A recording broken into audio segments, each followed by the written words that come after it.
specifically for I'm like looking for your opinion. my new besties. I now see everything was once nothing. Keep watching.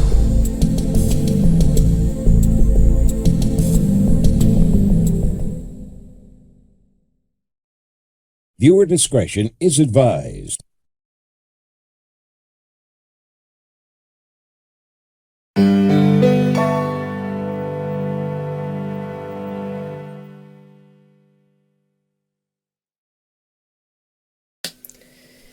It's time for something a little different that we don't normally deliver on this channel.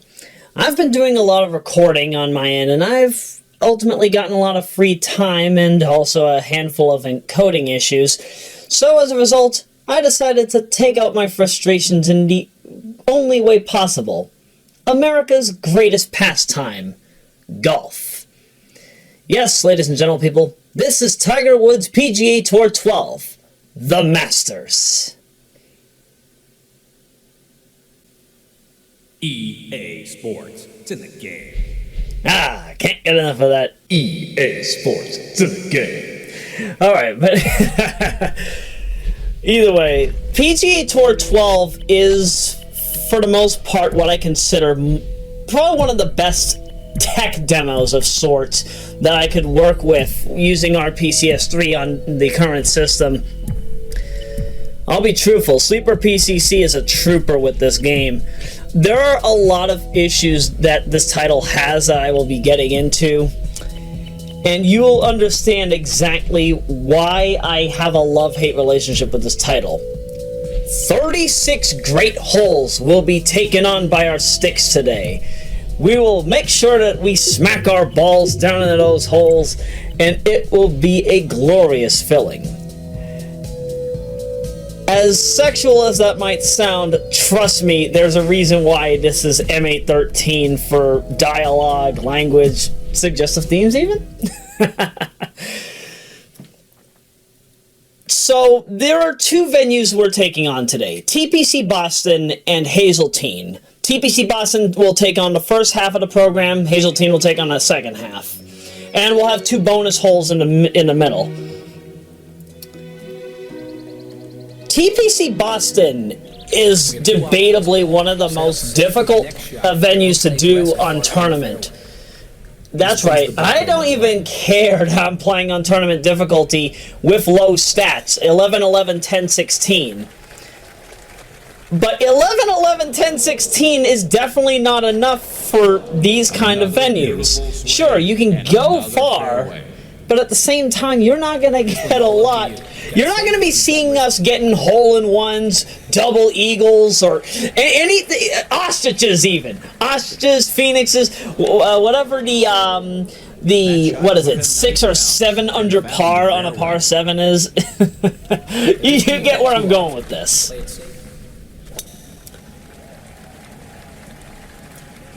But it's not just the gameplay that makes this title a bit of a hassle. PGA Tour 12, I think in also similar regards to how NBA Elite 11 was probably supposed to be handled, this is when we started entering really the dark age of EA Sports. Because Electronic Arts around that time started delivering on-disc DLC. And you know what that means. The game already has the material on there. In this case, skins. Different character skins you could get. Look, you can do this. The only problem, however, is either you could do it regularly, you can complete competitions and challenges and unlock the skins that way, or you could pay up to $230, that includes the cost of the game, just to get all the skins. And if memory serves correctly, the collector's edition that came out later on, the version of the game that gives you like 5 extra courses, so yeah, 90 extra holes. It takes a pro to get this approach. You don't get that luxury of having all the gear up. What is it? Unlocked from the get-go. I was going to say upgraded. No, upgrading is a problem in this game. For custom characters, you need at least 650,000 experience points. I've got us all and that is not an easy task, one way or the other. So ultimately, you're kind of left to having to do a few tasks here and there, such as doing stroke play rounds, or even constantly going through the Masters moments. I'm sure that there are some areas in Masters moments. I'm not sure about Tiger at the Masters. I haven't tried out most of the modes yet. President's Cup even. But for good reason I haven't tried out those. So RPCS 3 is by no means optimized for full play. There's a reason why it's still rendered as in-game. You can only play one hole at a time. You can't play a set of holes because when you get to the intermission screen, you know, the area that shows your scorecard, you'll see it at the end of this hole. When it tries to load in the next hole, RPCS 3 calls back an unmapped memory error. It doesn't matter which mode you're doing, whether you're playing any of the mini games or if there's a draw on a hole, or even some of the Masters moments where you have to do 3 back-to-back holes. You've got this one right. No matter what, the game will crash if you try to load more than one hole in a given round.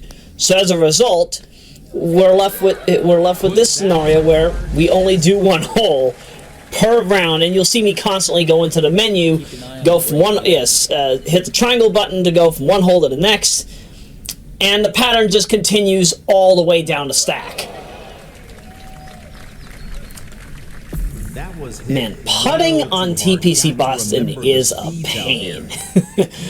I forgot how bad tournament mode actually can be. Honestly, though, if I had to compare, because I didn't grow up with the Tiger Woods era of PGA Tour golf. I grew up with the Mega Drive era. So we're talking about the original PGA Tour golf, well, technically the 1991 port of the DOS title, and then 2 and 3, and then PGA Tour 96. 96 was honestly very nice graphically, and if you had an overclocked Mega Drive, you could load in venues so much better than how it is on stock hardware. That's actually one of the reasons why nowadays you'll see me play it on Regen. On Regen, I just slap the game in there, overclock the Motorola 68,000 to like 94 megahertz. Fun time. Don't try doing that on an actual Mega Drive, though. Your 68,000 is gonna burst. And it's a shame that you can't put in things like a 68060 on a Mega Drive, because none of the games will recognize anything beginning with the 68020 and up. Yeah, the 020, 030, 040, and 060, for some reason, even if they're able to be soldered onto the to the PCB of the Mega Drive, for some reason, I guess coding limitations within the games themselves just don't allow them to work. And that's understandable. That's understandable. Maybe we could get to a time where it'll be possible, but no time soon. And now I guess we could go into the frame rate aspect of things. Now, you're seeing this game running as close to 60 frames per second as I can potentially get it. And keyword being potentially, because this game has always been hard locked at the frame rate range can be anything from 17 to 27 FPS with an average closer to 24. Even if you up the V-blank frequency in RPCS 3, you will not get the luxury of being able to play this game at 60 FPS. There just is no way. And that is sadly an issue. So what you're seeing here is interpolated footage. Hydrophobia Prophecy also suffers the same issues, and I have been very open about the problems that Hydrophobia has, at least on a Radeon 7. Because, well, actually, mixture of the 5950X and a Radeon 7, because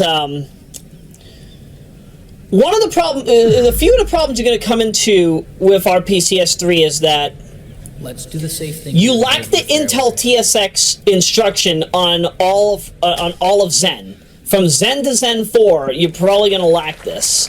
And I say Zen 4 because I don't know if TSX is on the agenda for AMD. For all we know, that's probably going to stick with Intel. I don't think NVIDIA is going to probably do that if they come out with their own CPUs. We shall see. Then the Radeon 7. Now, depending on the game, Radeon 7 will either do good with OpenGL or it'll do good with Vulkan. With Vulkan, however, you end up running into choppiness.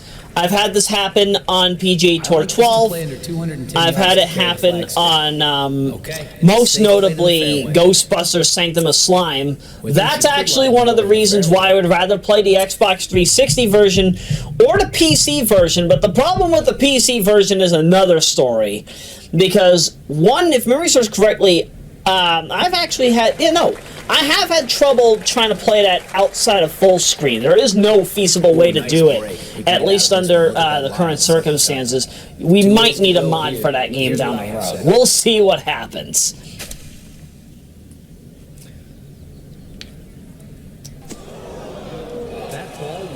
But with PGA Tour 12, while the game still remains at about the same frame rate, I can't play with the choppiness. Like, what you'll see is, like, half of the frame will end up being a completely different part of the game, rather than what you see on the bottom. It's actually kind of similar to how, if memory serves correctly, that's how SLI worked. That's how NVIDIA SLI worked. See, I never grew up with multi-GPU. I mean, don't get me wrong, I have a 5900 XT. Yeah, I've got an NVIDIA GeForce FX 5900 XT in my compact Presario SR1200NX, but I don't think, if memory serves correctly, I don't think SLI was, if it wasn't capable on it, it was more so the fact that I didn't have multi-GPU on this motherboard. It's a nice little looking card too. The model I have it's a WinFast model. The A350 XT is its official name. Let's just go with a pitch shot on this one. I'm astounded that it even still lasts, but again, that was the era of original PCI. Interestingly, I have a graphics card from every single PCI Express generation. Oh, wait a minute. The Radeon 7 is not Gen 4. The the Radeon Instinct MI50 and MI60 are. The Pro 7 is, if memory serves correctly. And I'm not sure about the Radeon Pro Vega 2 and Vega 2 Duo on the Mac side of things, but either way. Focus on getting close here and playing for a two-putt. But either way, back to what I was saying. Fact of the matter is, no matter what you do, OpenGL will be the best way to play PGA Tour 12 and potentially 13 and 14, maybe some of the other entries as well. And then if you want to experience it in 60 FPS, just do what I did, dump the footage in Twixtor, and then just let it render for multiple hours on end. 4 hours of footage, even on a 5950X, with Twixtor, because Twixtor is a CPU-based video effect in Vegas Pro, at least version 5. I don't have version 7. I don't know much about version 7, except for the fact that anybody who is in the software cracking scene, you'll only ever find versions of it for After Effects, amazingly. OFX, you're not going to find that anytime soon. And honestly, that's actually how I've done things until we got the Jack-Eye architecture up and running. Twixtor is ultimately the best way to do frame interpolation without needing to use AI. This putt is going to pull and left to right about 2 cups. While I definitely love how Topaz AI Video Enhance handles the Chronos model, which is how you get frame interpolation in the first place on it. It's too taxing on something such as a Radeon 7, which, let's face it, 1080 Ti Radeon 7 performance is entry level for AI. There's no two ways about that. and they score a double vote. And whenever I do upgrade from this card, circa like 2027, 2030, sometime closer to Royameadow Generation 5's debut, Past the hole along the left edge. whatever I get will have to be 7 to 10 times more powerful than what I've got now. Just like how I did when upgrading from the Pavilion. And AI will definitely be what will make or break that decision. I can only imagine what AMD, Intel, and NVIDIA will be delivering then. But it'll be a fun ride. It'll definitely be a fun experience for all of us. And I think we are actually coming up to the end of this raw file because, so you're about to see a black screen for a bit. Yep. So let me explain. This black screen happened because while I was recording this in OBS Studio, AMD, what am I on? Radeon Adrenalin 2212. Is that correct? I got it. Heck, I actually have to go into the into Radeon software for this. Yeah, it wouldn't be a Royameadow commentary without me having to go into the menu somehow. Oh, it broke. Oh, well, either way, I'm on the current AMD Radeon drivers that are available for this system. And an issue with OBS caused it to crash out of the blue. So, yeah, you've got me loading everything up, and it's fine. It's fine. We'll all be safe. But that, sadly, ultimately means I'm going to have to cut off the recording and then come back once we have everything up and running again. So please stay tuned. Yeah, 2212. A good thing I checked videocards.com. Alright, we'll be back. Okay, that was embarrassing. I didn't expect it would crash. But for what it's worth, it's fine. I never expect RPCS 3 to have an easy time with AMD cards. Because the PlayStation 3, of course, the RSX Reality Synthesizer is partially an NVIDIA product. So it's of no surprise that there would be a bit of a hardware bias towards what can be feasibly played on an NVIDIA-based console-based emulator. And I expect the same thing will happen once we have more feasible AMD console emulation. So in this case, we're talking about Xbox One, PlayStation 4, Series S and X, PlayStation V. Oh, sorry, 5. Sorry, it's a force of habit. I call Grand Theft Auto 5 Grand Theft Auto V because of the fact that the Roman numeral V is right there. And I think that's a habit that actually started back in 2012. Instead of saying 5 for certain things, I would say V, because in my U.S. government class, I've mentioned this before. Yeah, Mr. Spill, he would, instead of 5, he would often use V whenever we would talk about certain subjects in the class.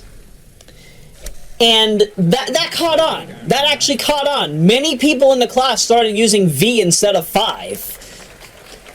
And it settled. It settled extremely well for the time. And, I mean, the fact that I'm even talking about this almost 10 years later just shows how much of an impact it still has.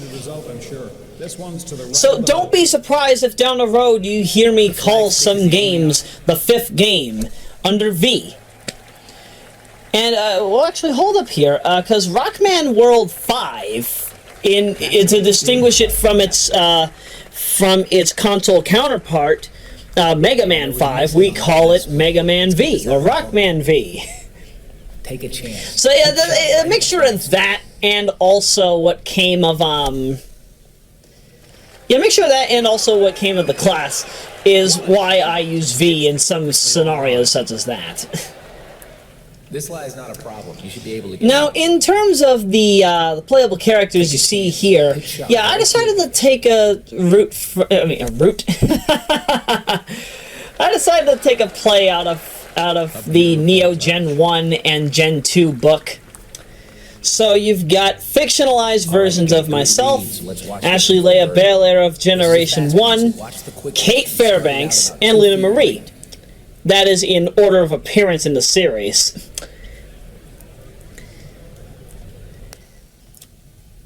Honestly, I was genuinely surprised that I was even able to get all the models as close to our actual design as possible.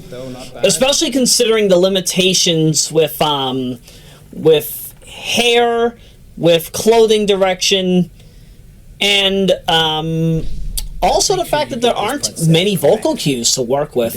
You're not going to be hearing any vocal cues though from this, unless if you're playing like career mode. And as I said, career mode cannot be played right now feasibly on RPCS 3 because of the unmapped memory error that you're going to get every single time that you load an area. Every single time you load a venue that has more than one hole, you're going to get that issue. Be careful, watch your speed. And for the time being, I guess that's fine because, as I said, I'm going through all of the 19 venues that the game offers. Yes, this is including the DLC, just to make sure that the venues work. Because I would rather all the holes work on their own, rather than me try to play the full game and wonder, wait, why am I having this issue or why am I having that issue? So that's why I've been handling these in the form of so-called offline sessions, hence the name of the broadcast. I'm actually doing this in the same way that I did NBA Hang Time, original Hang Time, in 2016. What I would do is, with Hang Time, I would play 3 games using customized versions of myself, Ashley, and Gabriel, or as the 6-character limit had, Gabriel. And so as a result, so I would do 3 games per character because 3 games in NBA Hang Time is what you needed in order to get 2 extra bars of experience. In PGA Tour 12, and I'm assuming that many of the other PGA Tour entries with custom characters do this in the same way. Because again, I haven't played any of the other entries in the Tiger Woods era. Only got this because of the Masters. You get a respectable amount of experience on every venue, even if you don't get a lot of eagles, double eagles, or hole-in-ones. Or is it holes in one? Pardon the pun there. But yeah, you can get a respectable few thousand experience points per venue that, yeah, it allows for me to build up everybody over time. And then when you also add on top of that all of the Masters moments, you get a hefty amount of experience points when you get a silver badge and a gold badge. That ball is in. So right off the bat, if you don't have a custom character from PGA Tour 11, where if memory serves correctly, on PGA Tour 11, depending on how you ported over your character, I think you can get anything between like 40 and 70,000 experience points. I think it's 40,000 experience points from the PGA Tour 12 demo, 50,000 from 11, and closer to 70,000 under certain criteria. It's been a long time. It's been a long time. It's been a few days since I last checked that. I think the pitch shot's your safest bet, right at the flagstick. But believe it or not, there actually is a lot of there are a lot of documentation issues when it comes to PGA Tour 12, despite this being one of the bigger games that Electronic Arts came out with. This is a birdie hole for us. And I think it's more so because of the divide between how this game was presented on the Wii, the Xbox 360 and PlayStation 3, and the PC. Oh, this is all you. The PC version is a totally different game, and ultimately should not be counted in my statement here. The Wii version has passwords that you could use, and those will unlock things. I don't know if they give you experience, but yeah, that was the way, like, if you wanted to quickly unlock everything, that's how you did it. The Xbox 360 and PlayStation 3 version also has a password section in the EA Sports Extras menu.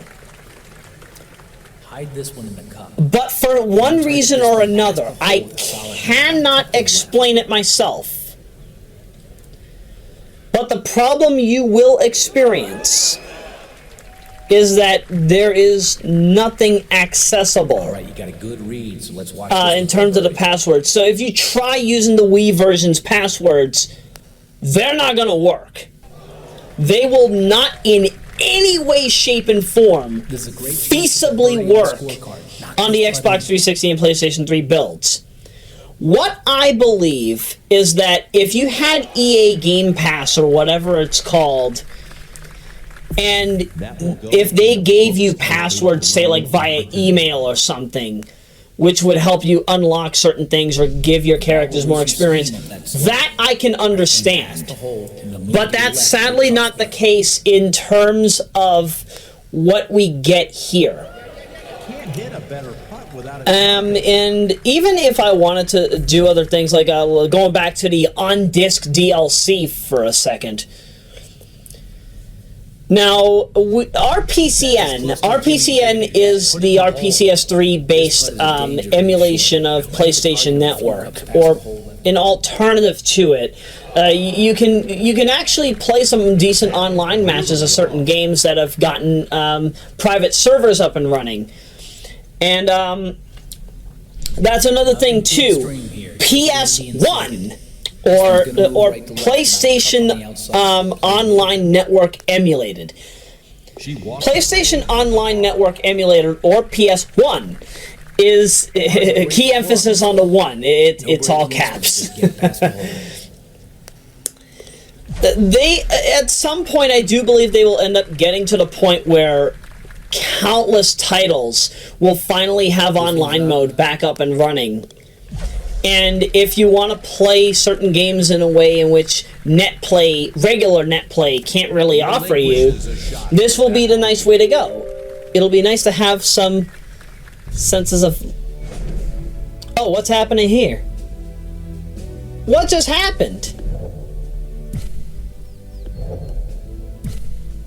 Oh, wait, no. I think I know what happened there. I think what happened was the AMD driver crashed again, and it tried to load another window. It's weird when that happens, because that is extremely confusing, and I'm not used to that. I am really not used to that, because I never had this issue on the Intel 8400 and RX 550. So you would think that something with 7 to 10 times more performance would actually be a bit more stable, but no. I know that Vega has its own issues.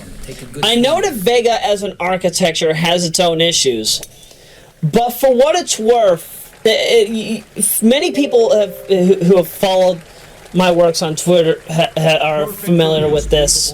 The reason why I got the Radeon 7 in the first place was because of the fact that at the time, anybody who was on Vegas Pro 16 or 17, they would have a better experience with the Radeon 7 because of Magic's, or more importantly, just Vegas's full-on reliance of OpenCL. OpenCL was essential for the longest time, and now many people know that too. I got my Radeon 7 on clearance. I got it for $531.86 at Best Buy That is including tax. That's including the 6.25% tax that Massachusetts has for products such as this. So ultimately, yeah, Best Buy was selling the Radeon 7 for $499. I would have gotten it for $449 a few weeks earlier in holiday season of 2019. But the problem at that point was that Mercury was in retrograde, just as it is at the time of this recording, January 24 of 2022. Both options are So waiting a little until the shadow period came, I guess, was kind of feasible. I mean, don't get me wrong, I was out $50. I couldn't get a 1 terabyte Sobrand SSD, but at least I got what I knew I could get. The ball's below your feet. And for the most part, yeah. A bit risky. A safer. 1080 Ti style performance at that time, if you were getting a 1080 Ti or a Radeon 7 on the secondhand market before everything went to fish, thanks to the Ampere bot mining and scalper craze, you would have been able to get a 1080 Ti secondhand or a Radeon 7 for anything between $300 even for the Radeon 7 to no more than $519 probably for a 1080 Ti. And that's ultimately why in any Radeon 7 promotion you see me do or deliver in any programming on here, that's why I say starting prices begin at secondhand prices begin at $300. Because that's where it's supposed to be, not $2,499 like you currently see on eBay with the scalper and mining craze. Because yeah, people still do use the Radeon 7 for mining, because for many people they didn't have to upgrade from their to a 3080 or a 3090. I don't do mining. I honestly abhor it, because yes, the market is not supposed to be as expensive as it is right now. But that's sadly, I do believe that this is sadly what we might experience every time there's a new product launch. Heck, Xbox Series X based refrigerators, for duck's sake, were getting hit by bots and then being scalped up to 5 to 7 times their actual worth. I do not know I cannot remember the last time that we saw a market like this. Aside from the Pascal mining craze, where a 1080 Ti was going for like $1,300, you were better off buying a 2080 Ti at that point. And especially if you used a 2080 Ti for AI, yeah, you would have definitely had more on your investment than what a 1080 Ti was going for in late 2018 and most of 19. At least new. All right, you've got a good read on this one, so let's knock this down for birdie. This is going to move to the right about 2 feet of the hole. And as I said, I really just hope that we never have to end up in a time where pricing is a problem like this ever again. But we know that we won't see this until the feds start to kick in. We know for a fact that, especially in the case of cryptocurrency, that Wall Street is on the side of the people in this situation. Wall Street is losing money. So I would not be surprised if at some point they decided to talk with local and federal governments, find a way to make scalping of big-time products that just got released illegal. Kind of in the same way that that ticket scalping is illegal in many areas. If memory serves correctly, New York has kind of a fair setup where if you intend to scalp a product, you can't do it for more than 5 or 10% its actual worth. That's fair and reasonable.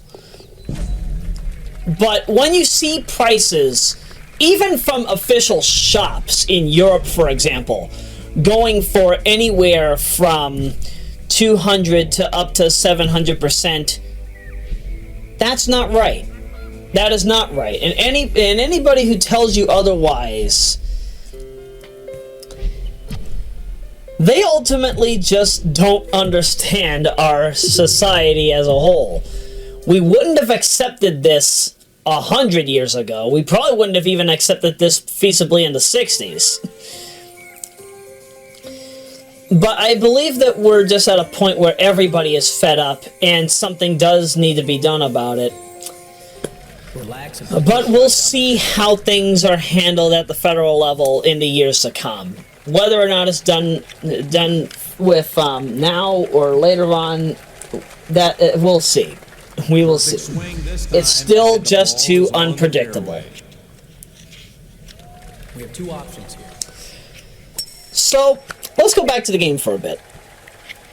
Stats.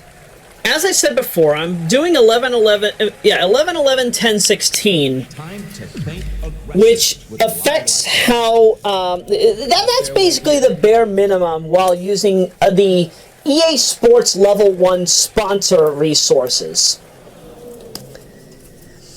And that's why you'll see the ball curve far to the left or far to the right. It's not a straight hit, despite the fact that you see in the lower left corner, every single time that I do a swing, be it as myself, as Ashley, as Luna, or Kate, You've got 180 yards. the situation is the same. It'll either veer off to the left or veer off to the right. And all I'm doing, because I'm using a DualShock 2 to play this. I've mentioned this a good amount on Twitter. I do not use 6-axis because one of the bigger issues with the PlayStation 3 controllers, all the DualShock 3 suffered this at one point or another. Same thing with DualShock 4 and also DualSense. It is membrane-based. I think the DualShock 2 is also membrane-based to a degree, but the DualShock 2 is significantly more durable. My DualShock 3 from 2009, November of 2009, at some point in 2013, some of you folks might have seen my my raw recording for the S Factor when the August 8 of 2013 build came out. There are some times in the Sonya long play where you see the A button tap for no apparent reason. That's how I knew I had an issue with the PCB on my DualShock 3.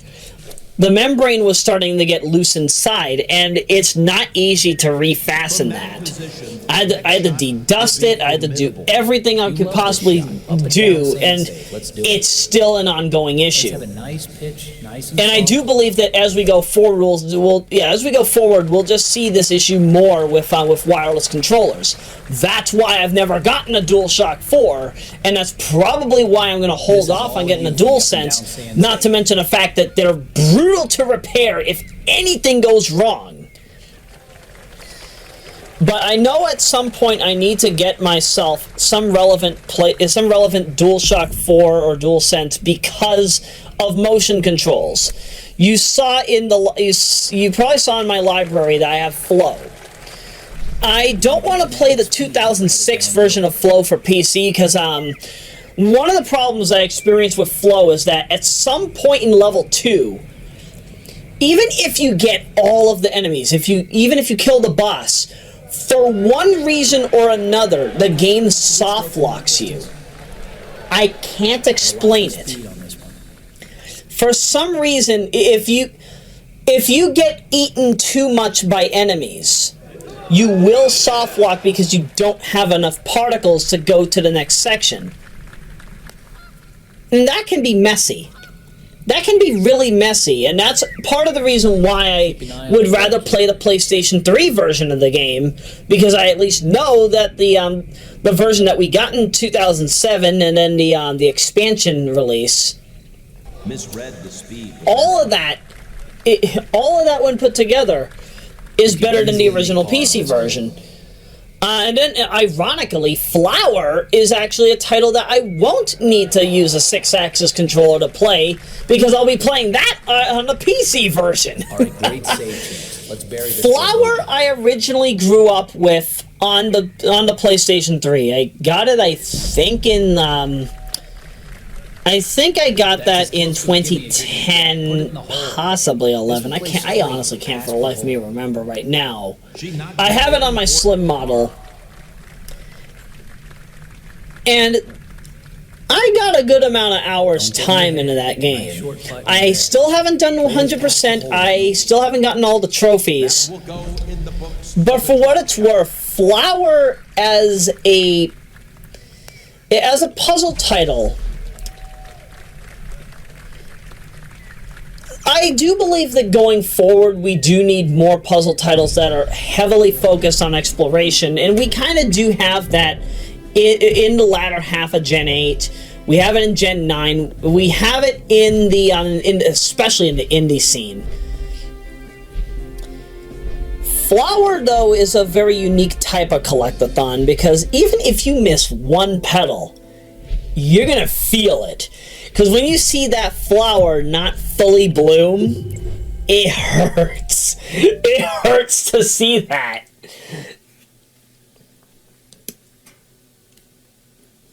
And that's ultimately what causes me to come back to some of these titles many years later. Is like, I know that I didn't do well on this game, and I want to come back to it. That was actually my mindset when I recorded Mojo back in 2012. Because even though the commentary didn't come out until 2016, and trust me, I'm going to actually come back to it for Golf Mode, Versus Mode, and New Game Plus. That's still on my agenda for Modern Legacy.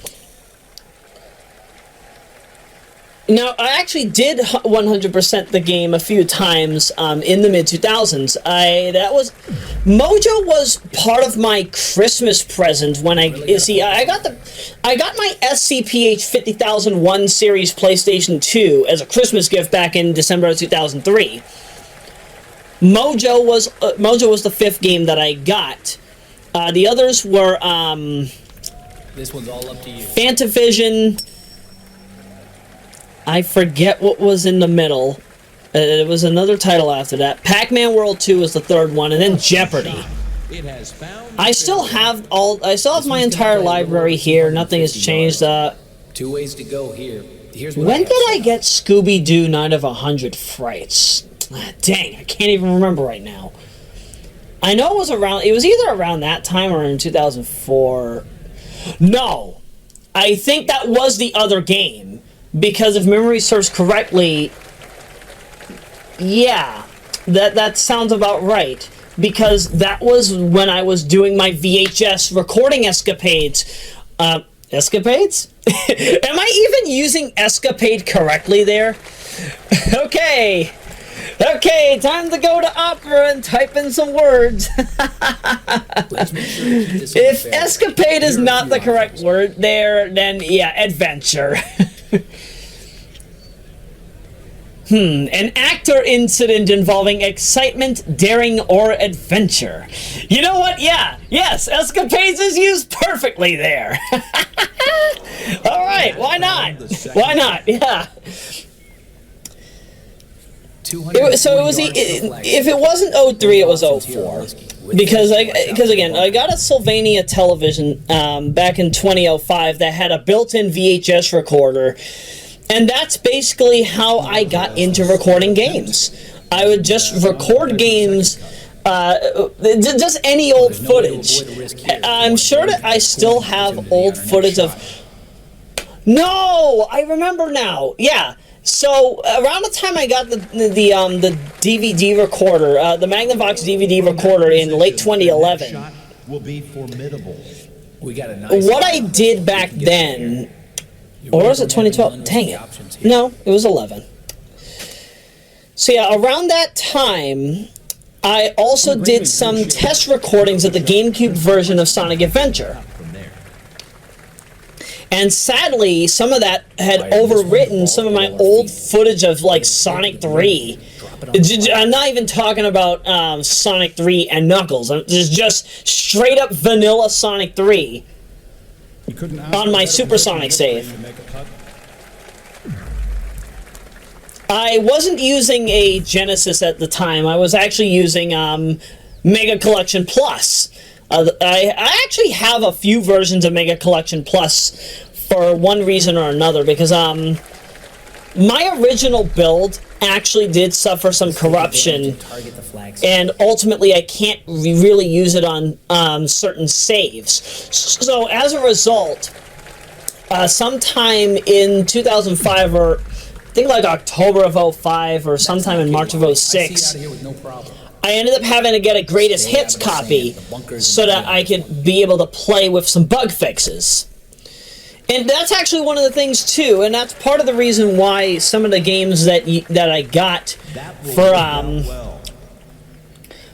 the PlayStation 2 and 3 were greatest hits, because I knew back then, I knew even back then, that there were glitches in some of the original releases of the game. Nowadays, people actually do want to get the original version of a game if you want to play things with glitches, or if you're speedrunning. That's what I'm trying to say here.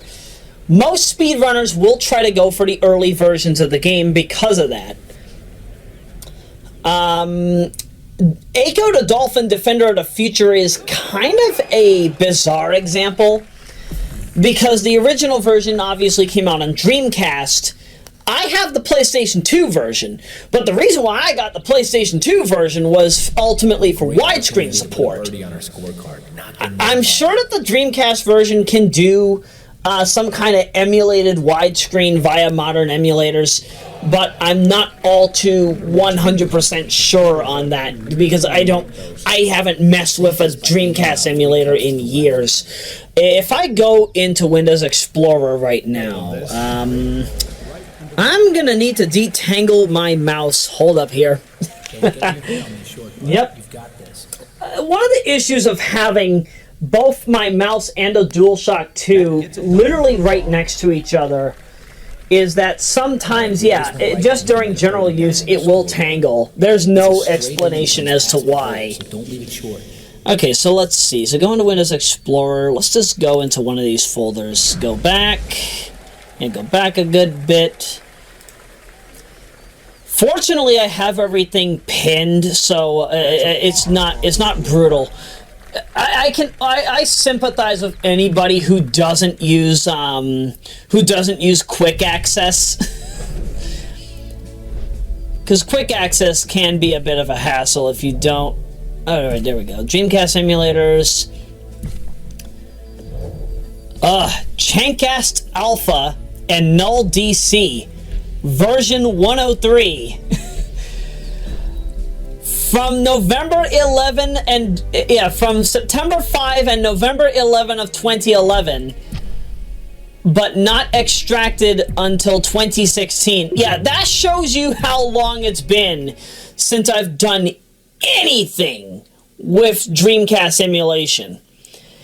And remember, 2016, so we're talking about when I was using the Lenovo Idea Center H5050, which didn't have a graphics card, keep in mind. I was running that bare bones. We got it from BJ's.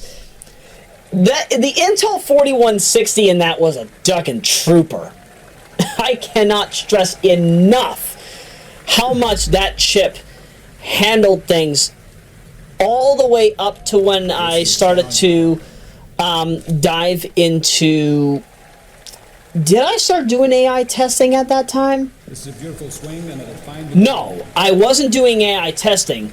I was doing frame interpolation. That was around the time, however, that I started getting into using online AI resources, at least in the latter half of its use. This looks good. And I've said it before, and I'll say it again. At some point, if I can't swap out the motherboard for something new because of the Ethernet cables that are on this, Ethernet cables. I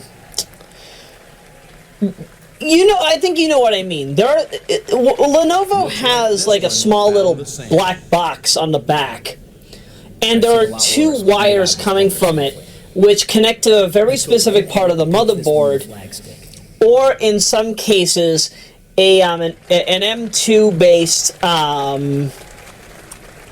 network card. It's the same thing that the PlayStation 3, 4, and I think 5 all have in one way or another. And when I say PlayStation 3, I mean I obviously mean the slim and super slim models. Okay, play this like it's past the hole. So yeah, ultimately I would need to have those probably like zip tied or something to prevent them from touching the motherboard. If I were to modify my system and modify the H5050 and make it into a sleeper, probably Meteor Lake, potentially even Nova Lake. Honestly, after Meteor Lake, I think the next architecture I'll be going for is Nova Lake. If you hear about the things that are going on at Intel behind the scenes, trust me, Nova Lake is the architecture you want to go for come 2025 or 26. If you're on some relevant workstation from now, like if you're on a 5950X workstation or 12900K, 10980XE, heck, even Zen Plus era Threadripper, you'll thank me later once Nova comes around.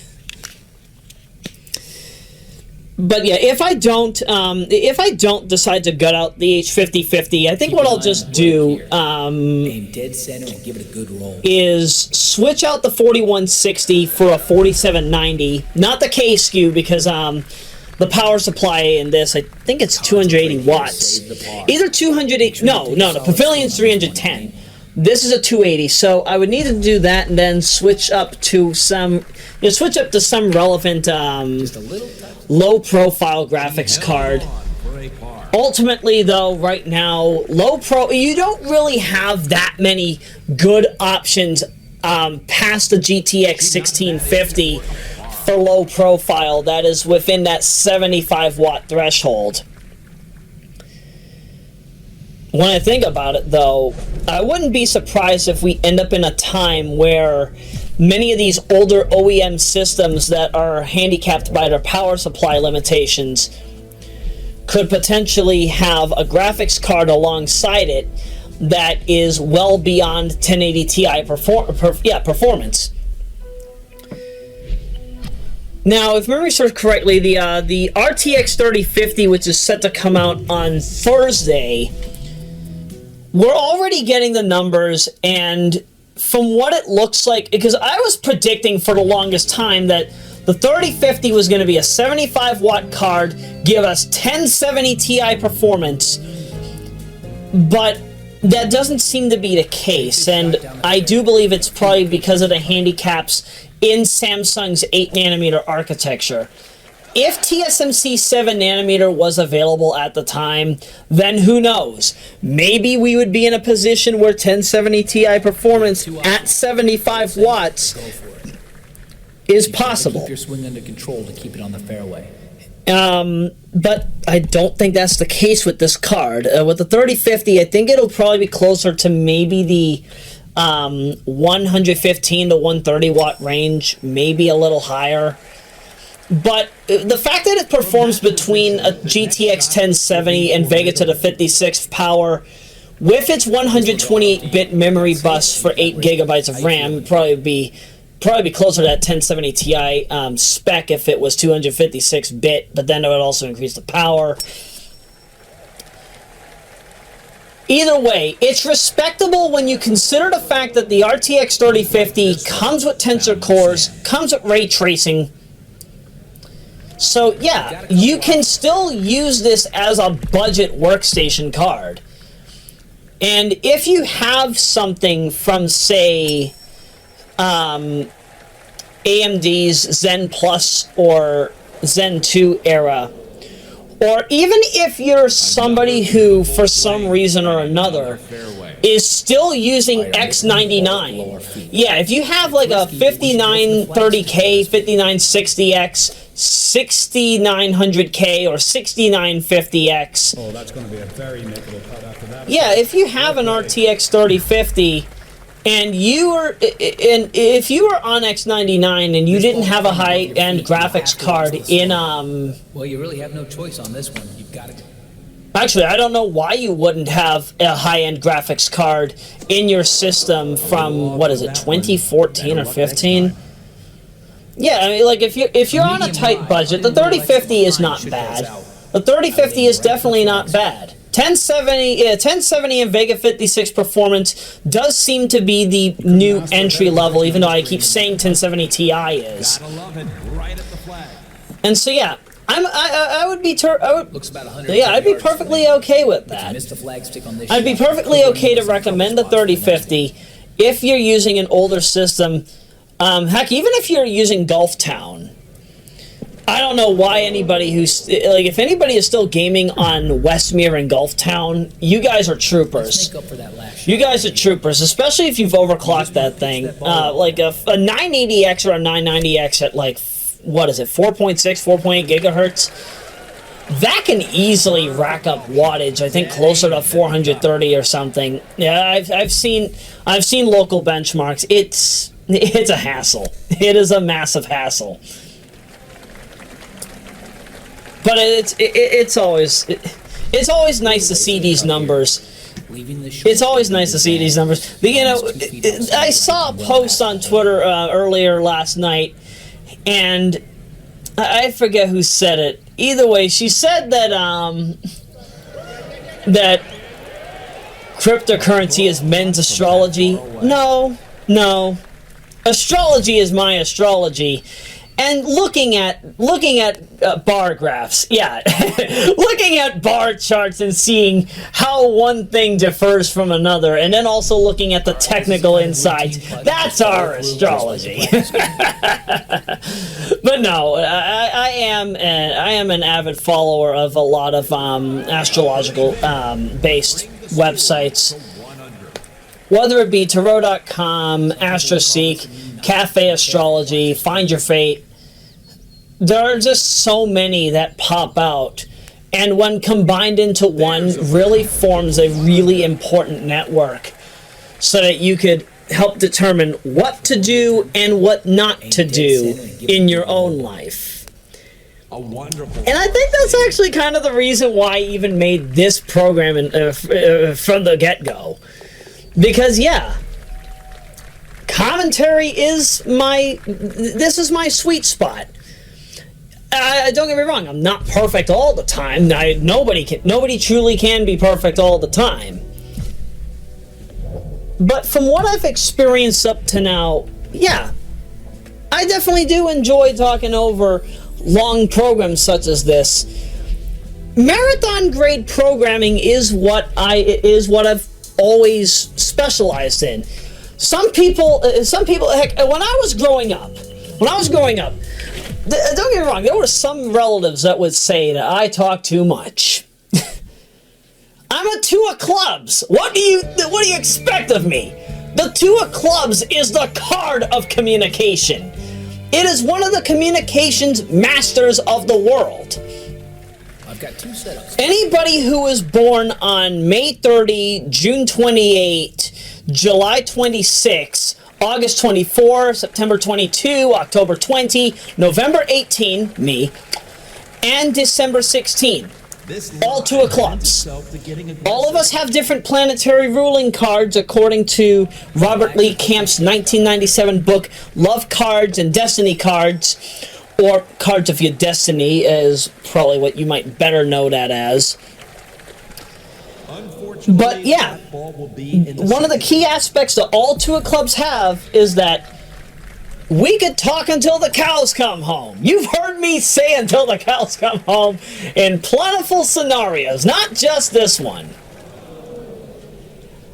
And it shows. It shows. The fact that I could just hang out here in my Hitchcock armchair for hours on end, just talking over golf, or Star Cruiser, or Side Pocket 2, anything, Sonic even. This is a safe haven for those who fall under this card. And the ball is on the fairway. Because if we're not talking, we're probably listening to music. And if we're not listening to music, we're watching something on TV. One way or another, the two of clubs will always get the most out of interaction and media. Well, you really have no choice on this. And that actually kind of makes me feel bad that I haven't really done too many commentary programs during the course of the pandemic. Because, yeah, in reality, I could have just recorded a lot of games. And don't get me wrong, I did record a lot of games. I've recorded a good amount of other footage. I just haven't dumped it yet. The fact I've got roughly every single Sonic title up until Flicky's Island. I actually got to keep getting back to Flicky's Island. I got all of Alex Kidd up until, up to Shinobi World. Rockman is being re-recorded. I still got to talk over Shaq Fu. Legend of the Hustler, I probably got to re-render because of, actually, no, I take that back. No. Legend of the Hustler is a unique situation because when I recorded that, I was using the older version of BizHawk. An older, like, it was, I think it was like version 1, revision 6, or something around it. And back then, BizHawk, or was it early 2? Either way, BizHawk had issues with presenting Sega Saturn cutscenes. No need to go crazy. Let's just do a nice Legend of the Hustler and also Voice Idol Maniacs? All of those suffered from, you would see like a whole bunch of red, yellow, and orange pixels in the cutscene. Anywhere where there was black, there would instead be those colors. And so as a result, you saw it in part 1 of the commentary for Legend of the Hustler back in 2017. You could kind of consider it to be so-called corrupted cutscenes. The cutscene played perfectly in the emulator, but that was an issue. That was even an issue during dumping the footage.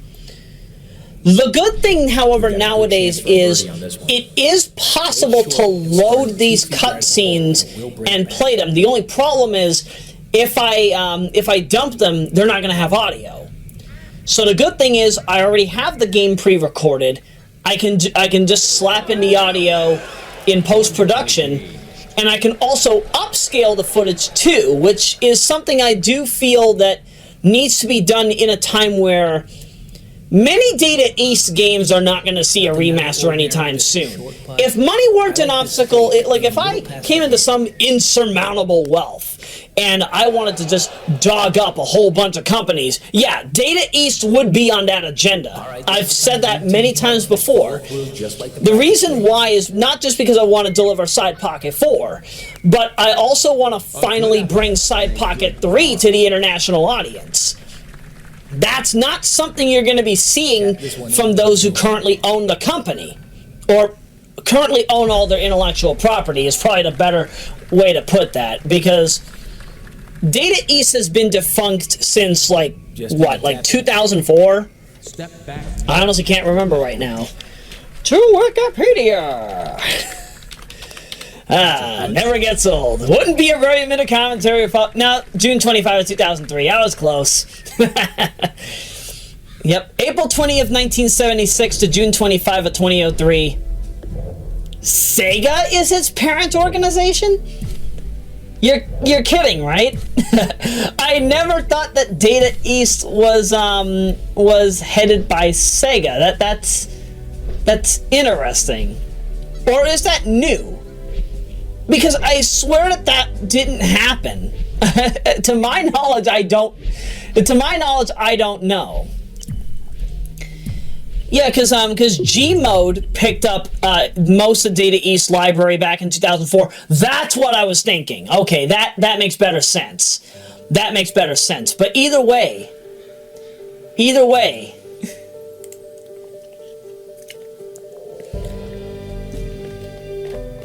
I think we can go straight for the flagstick on this one. Who knows? Maybe we'll get to a point where if Data East's intellectual property is up for sale and I just so happen to have the money, I'll get it. I'll re-release it. I'll gather up a team who can properly remaster the game from scratch, all the games from scratch, and boom, you'd have a whole bunch of things available. You'd have a whole bunch of titles you haven't seen in decades right there available to you, probably on a PC.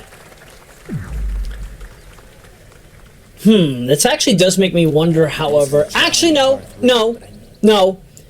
All the games would be unrated because this would actually deliver proper incentive to release Pocket Gal. Yeah, all the Pocket Gal entries, which are ultimately based on Side Pocket. Heck, the Sega Saturn version of Legend of the Hustler. Well, actually, it's the only version of Legend of the Hustler that exists. I don't know about the US version, but the Japanese version does have Pocket Gal as an available. Is it Pocket Gal or Super Pocket Gal? Let me double check that. Yeah, as I said, wouldn't be a commentary without having to do research. For those who are new here and don't know why I do research like this, watch earlier episodes of Brain Scratch Commentaries. Because Brain Scratch Cons, so many times, John would end up going over to the, John would end up having to go onto Wikipedia or somewhere to look up something, and that's actually something that he still does, or at least that that his commentators, his commentary crew still does on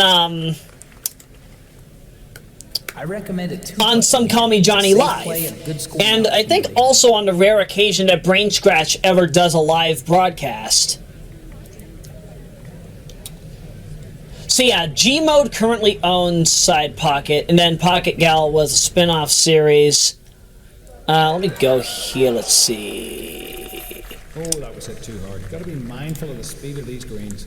Really? Is it just not going to show it? And come back left to right. It's not going to show it. Interestingly, it does not list it in, yeah, for some reason, it just doesn't list it here in, the Pocket Gal Deluxe. That's what I'm thinking of.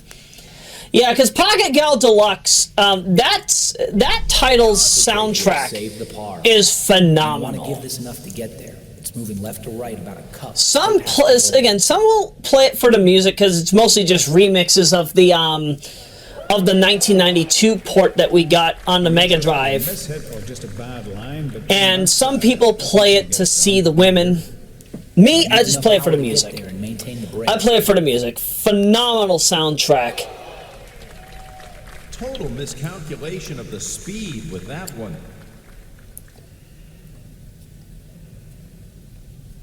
Definitely needs to be listened to by everybody. Relinquishes a shot. You know, interestingly, because of the fact that my batteries are, It's a short and sweet putt. I don't know, how old are my Duracell batteries? Yeah, because my Duracell rechargeable batteries, these are AAAs that I'm using in the Sony IC recorder. I think they're roughly about 5 years old now or something. Probably even older than that. No, I think I got these probably circa between 2014 and 16. You might remember the episode of Rushing Beat, Part 2. Roya needs rechargeable AAA batteries.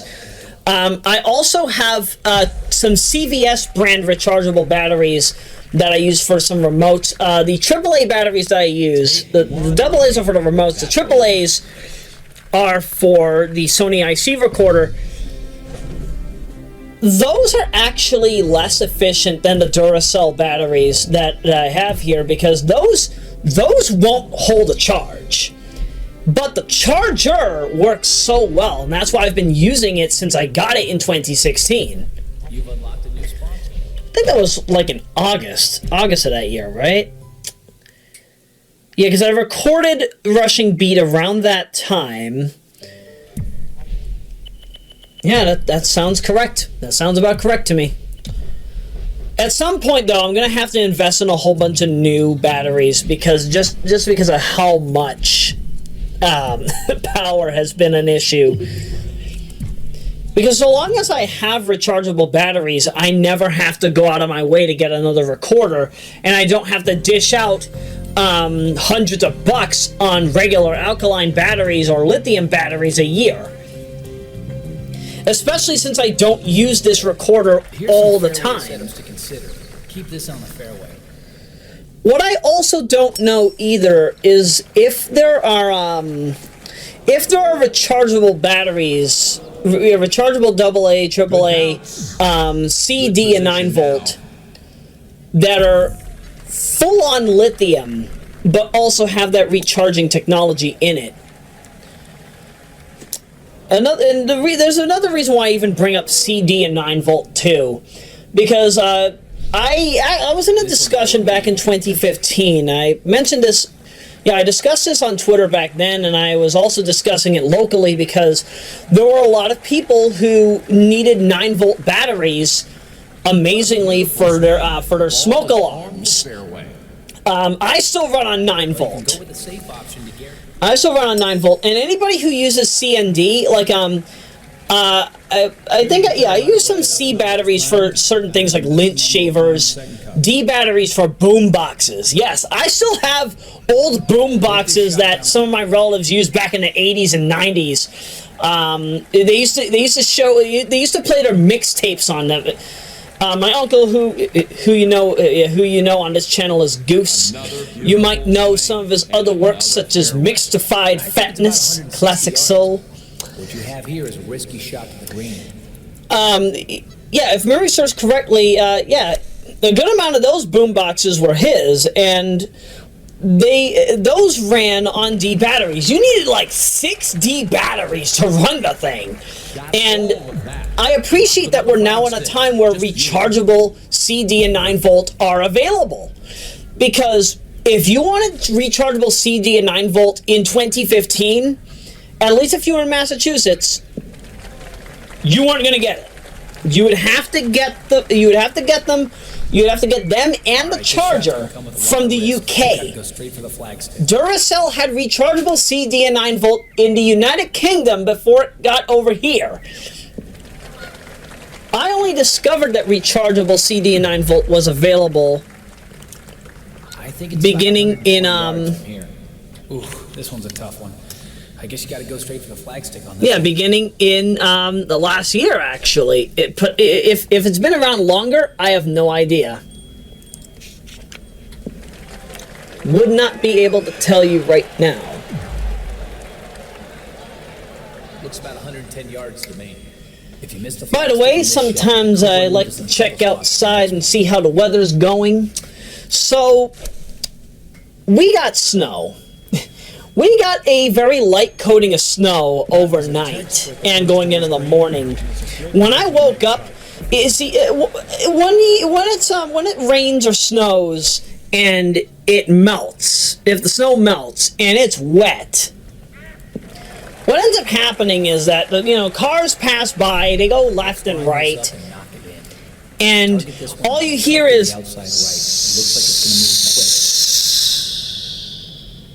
that's it. That's all you hear every day. Nothing but hissing. Almost fell. That's how I can tell when not to go out. So if I don't know if it's raining or not, you can bury this one. I have confidence in you. I just listen. Sound is somehow more important than sight. Because sometimes you don't want to have to open the window. Like me, I don't want to have to open the window every time that I need to check the weather. I like this. Because left to right about a cup. Here in Lynn, I'm at one of the highest points in Lynn. I'm in the Highlands outskirts. The Highlands outskirts is one of the worst areas if you care about air quality. So we end up getting different types of weather phenomena that you don't see elsewhere. In the Highlands outskirts, we get things such as, we get fog. We're the first area to get fog. Us, the regular Highlands and High Rock Tower, those are all getting fog, no matter what condition it is. If it's a dense and humid, cloudy day. Just like practice, smooth tempo and quiet. That's actually one of the reasons why I need to find a way to have. That's why I said in F-Zero that we need a non-toxic instant hair straightening formula. Because, yeah, the second I walk out and it's humid, if my hair is straightened, that's right, my hair just puffs up, I become Afro-ya.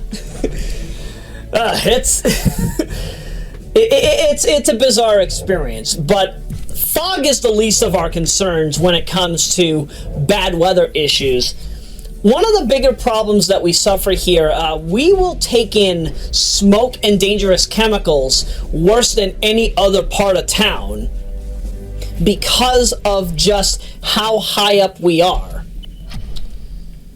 So whenever Lynn Woods or some relevant forest in Salem is on fire, that ends up trailing all the way over to Nahant Beach.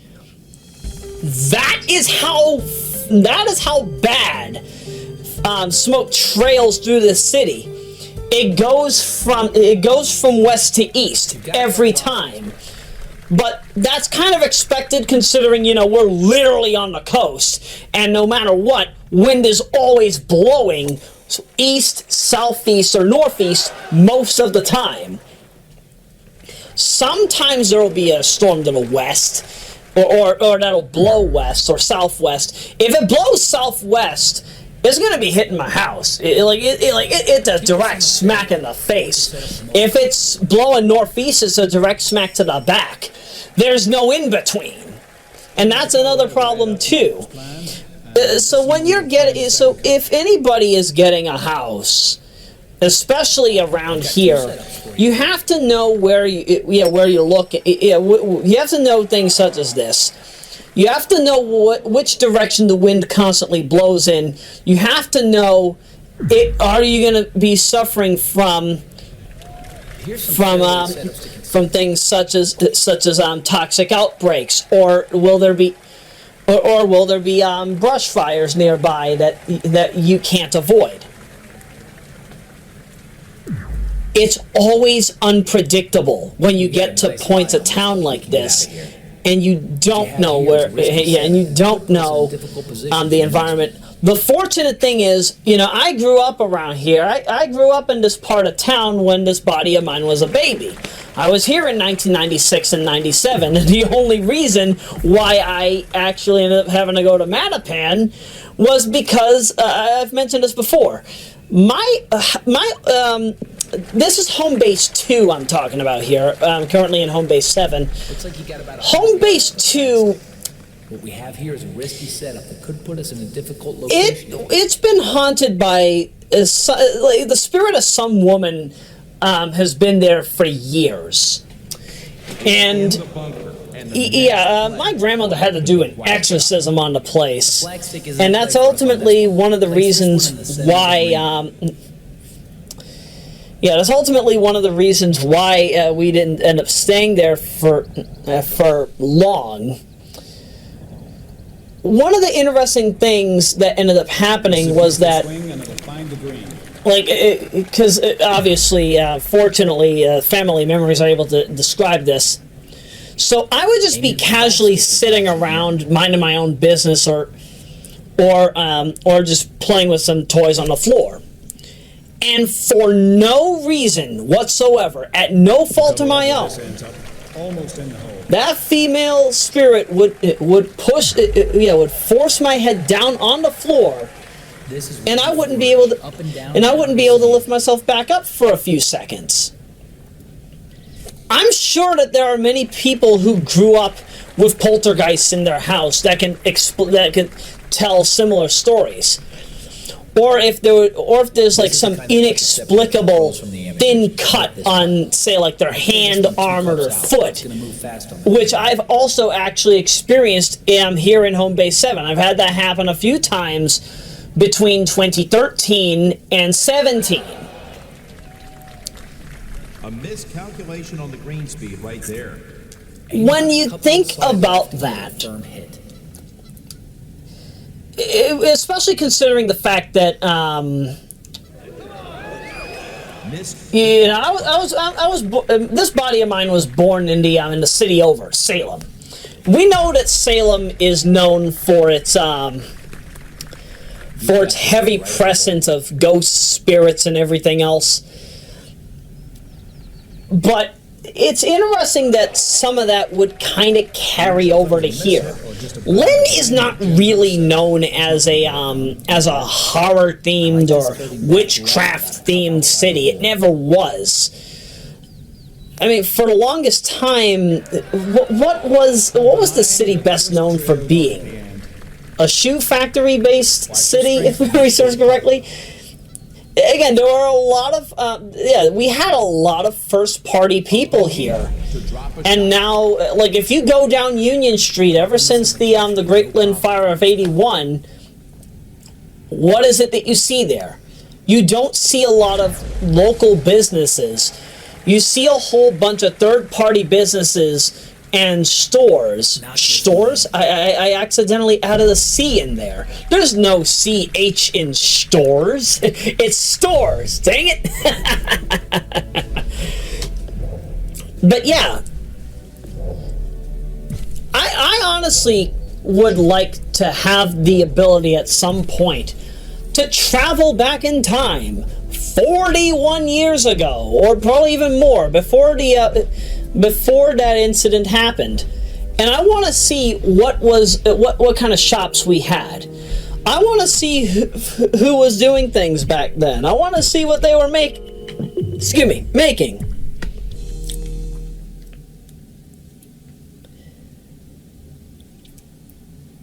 I'm sure that would definitely be an interesting sight. And, oh, my battery is about to die. Yep, we've already made it down to 1 bar. I still have about 41 minutes left, so yeah, I better make sure that this stays safe. I really hope I don't have to restart. I mean, not restart, you know what I mean. I hope I don't have to stop in the middle of the recording, switch out the batteries to the CVS batteries, because those are still charging. Those still need some more energy before I can get to the second half. And yeah. But yeah, if you were to go to just to go back to this topic on Union Street for a little bit. So yeah, instead of seeing a whole bunch of factories, clothing or shoe stores and whatnot, no, all you see now, you'll see a few corner stores that are still selling some decent items, actually some unique foods and candies you can't find anywhere else. There are some family-owned markets there, but the majority of them, the majority of the other shops you see, it's literally just phone service. Need to refill your credit card? Phone service. Barbershop, dentistry, Walgreens, and then the Kennedy Fried Chicken over at the corner of Union and Chestnut. Is that even still there? Because a good amount of years ago, there was a fire in that building where the Kennedy Fried Chicken is.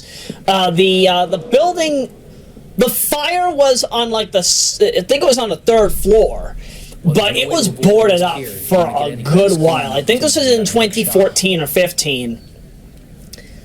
To my knowledge, the Kennedy Fried Chicken, which also just happened to serve pizza, that's been there forever. I remember it getting back in action a little after the repairs, but I don't know if it's still active.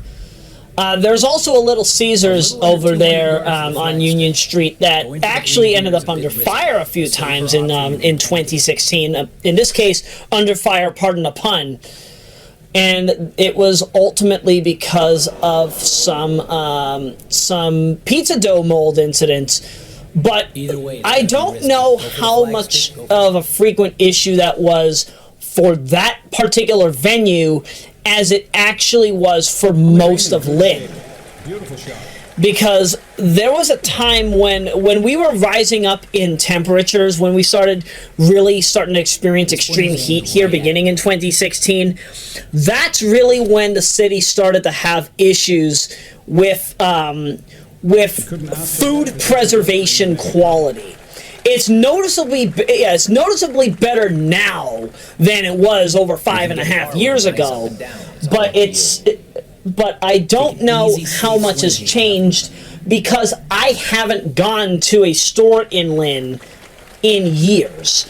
I want to say the last time that I went to a store, at least just for like regular groceries or anything in Lynn, was in 2018. I will still go to the occasional CVS or Dollar Tree visit for candy, assuming money's not an obstacle, because that too is a problem. Back in late 2016, CVS actually upped their prices of, like, their gold emblem candy. That used to go for 99 cents. 2016 or 17, $1.59. And now, most of those items are $1.79 or over $2. Barely anything in CVS now is close to $1. Closest thing I could find, I think, was like a bag of chips or pretzels for $1.29. That is how unbearable things are. And it probably is worse now due to how inflation has gotten. Do I believe we'll probably end up in a time where financial deflation could happen? Possibly. But in a time where, when compared to 2007, everything is at least 240% more than it actually was. I mean, heck, a king-size Snickers bar, which went for like 99 cents was the regular. $1.19 was the king-size. Then that got switched to 2 to go. Same thing with Milky Way and Three Musketeers. That's over $2.49 now, or something around that number. Probably $2.79, depending on where you look. Home Depot, I think, has it for $2.79. These greens are quick today, so you have to have a soft touch. You can tell the economy's bad, right? The economy should have never gotten to this point. But that's an experience and a half. It definitely is. And I appreciate that, I've been analyzing the market. And I'm sure that others in my team, and also some of you have probably been doing it. Ashley is a financial analyst. She has also been, I noticed she's also been checking the worth of products over time, and just how much things have changed over the years.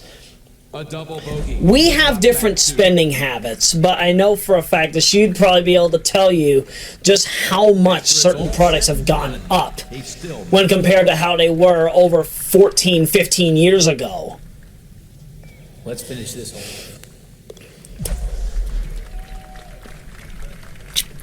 What a time we live in, right?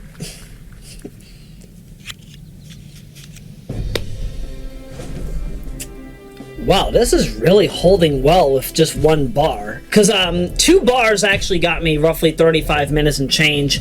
I don't think this is going to last. So, you know what? We got 35 minutes left of this segment here. So what I'm going to do is let me pause for a brief second, and then we will be back to deal with this on the other batteries. Let me recharge these. Alright, we're back in the action. I got 4 bars on these CVS batteries. Let's see how long this lasts me. I know it'll last me at least until the end of this this segment, so we should be fine. We're already on hole 15. Man. The fact that I could carry out discussions regarding tech, the economy, my history here in Lynn, and just other things. Yeah, it's nice to see that even if it feels like a random ramble, it still has some relevant meaning, and that's what I enjoy. I enjoy that I could talk like this for hours on end, and somebody out there wants to listen. It's better than having nobody. Took a kind bounce and found the fairway. All right, listen, this is a tough.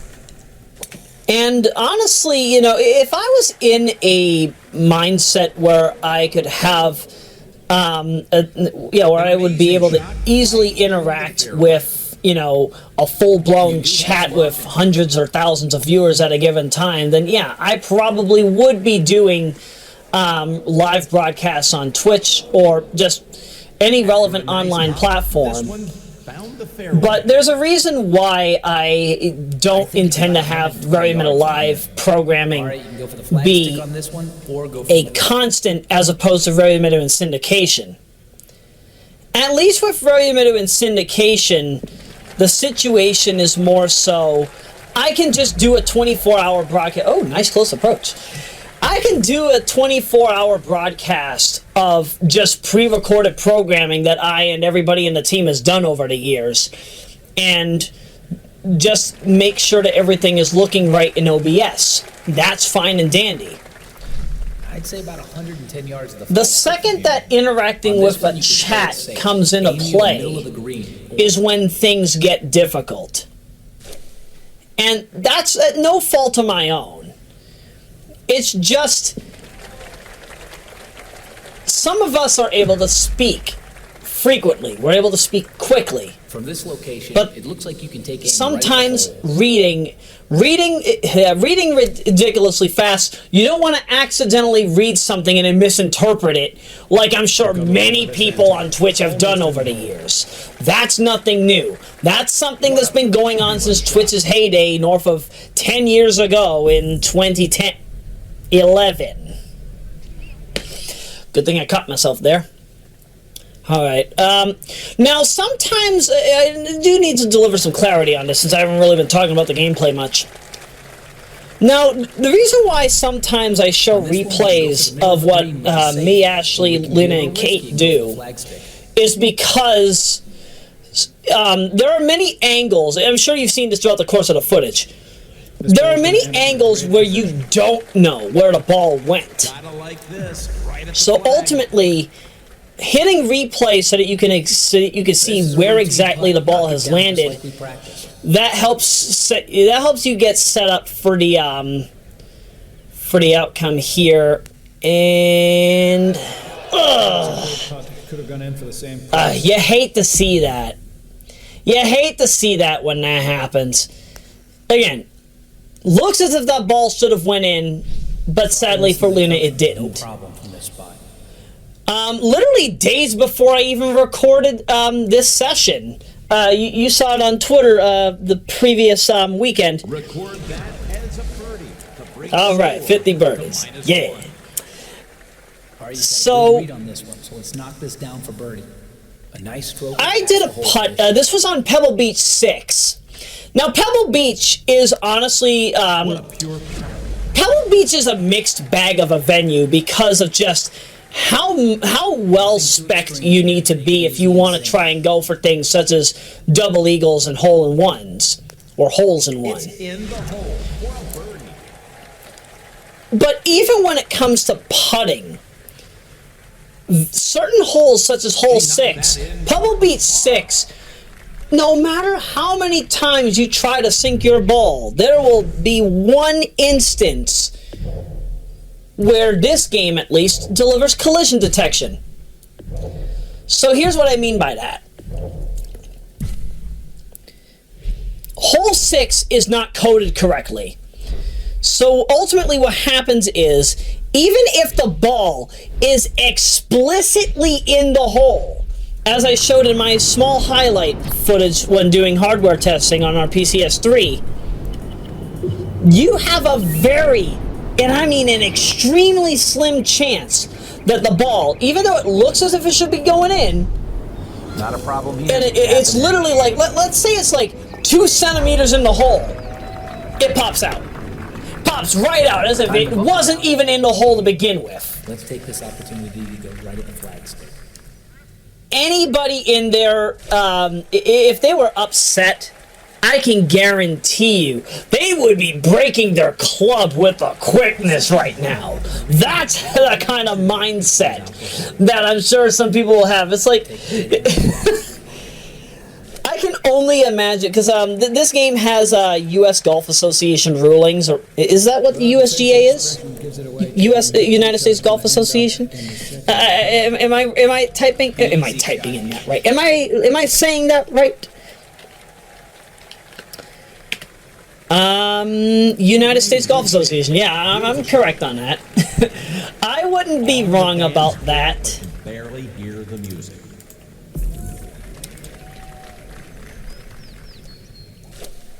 But yeah, I'm sure that even in this game there'd be some unique ruling that states why it's not a Yeah, why that ball is an illegal putt, or no, or why it must be counted that it stays out.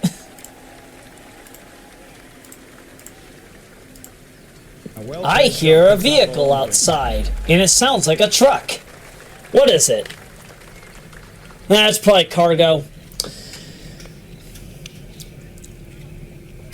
Yep, that either sounds like a cleaning vehicle or it's a cargo vehicle. But see, the thing is, it's likely not a cleaning vehicle because we don't see we do get more street cleaning here after Senator McGee became mayor, and I hope that with Jared Nicholson as mayor now too, that we end up having an easier time with that we have an easier time getting more street cleaning because, you know, we don't have things like how Boston has it set up. With Boston, we end up having like first and third Tuesday or second and fourth Thursday, or on the rare occasion, first and fourth Friday, which I sometimes see in like the downtown area. Yeah, I could talk about that for a long time, but yeah, Lynn doesn't have that. What Lynn does, they'll do street cleaning for a good amount of time. Yeah, they'll do street cleaning a good amount in like the downtown part of Lynn. But if you're in like a residential area, if you're in somewhere like further inside town, like us, or if you're over like Common Street gets street cleaning. But yeah, Common Street gets cleaning, Washington Street gets cleaning, Western Avenue and Eastern Avenue, because those are main streets, Essex Street. But anything within that circle, or very jagged, probably, let's say, that's going to be multi-shaped, N-gon. Let's call it an N-gon. Yeah, don't expect there to be street cleaning all the time. At best, we might get it like 4 times a year, like every quarter or something, or probably every quarter within a 2-week time span. So they'll do cleaning for a few days rather than just once every 4 months. Which again, still okay, but not really okay when the street looks like dust. Because there are many times I would walk through Lynn, and this was during, my goodness, 4 eras of mayors. Chip Clancy, the late Chip Clancy, we actually didn't find out that we lost him until, I actually had to look up in the obituaries when we lost Generation 2 member Kayla Renee Barber. Yeah, I had found out around that, at that same time that's when we lost Chip.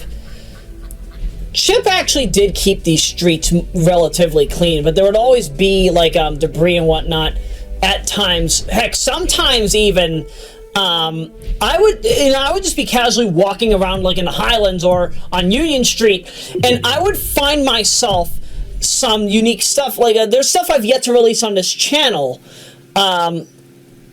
including like there was this album. I've actually picked up a few music albums that were just laying on the ground. I have what is it? I think I have a copy of Meet the Spartans. What is it? How to Lose a Guy in 10 Days or something around that.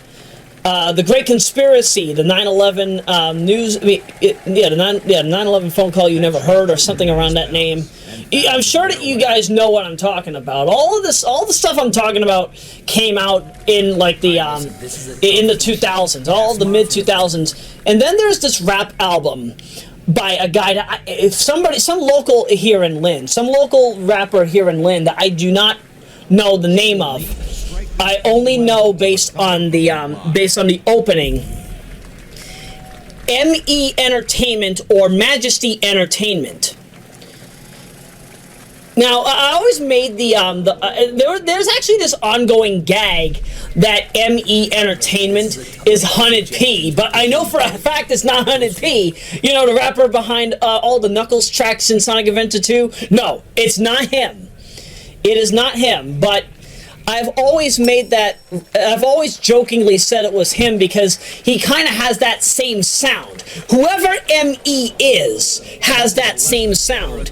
And all these tracks, and somehow, amazingly, a Trey Songz track, Can't Help But Wait, that somehow ended up in there too. I don't know how, but it was probably due to a mastering error. But either way, all the ME tracks that were made came out sometime in 2006. So anybody in Lynn's music scene that is watching this program and somehow made it all the way up to now, if you are ME, if you are Majesty Entertainment, please respond to this program, or please respond to the upload that I do that'll feature the entire album, because you did some really decent tracks for your time.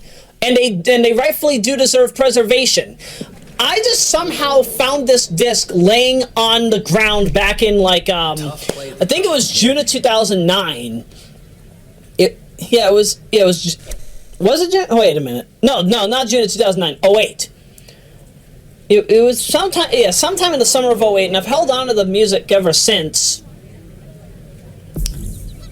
I've always enjoyed it. I've had it on my slim model PlayStation 3 for years. I've had it on my on the original E-Machines ET1331G-07W for many years. And there will be times where I'll listen to it. There'll be times where I'll listen to the music. Sometimes I'll even do some experiments and make some mashup mixes to see exactly how well it settles.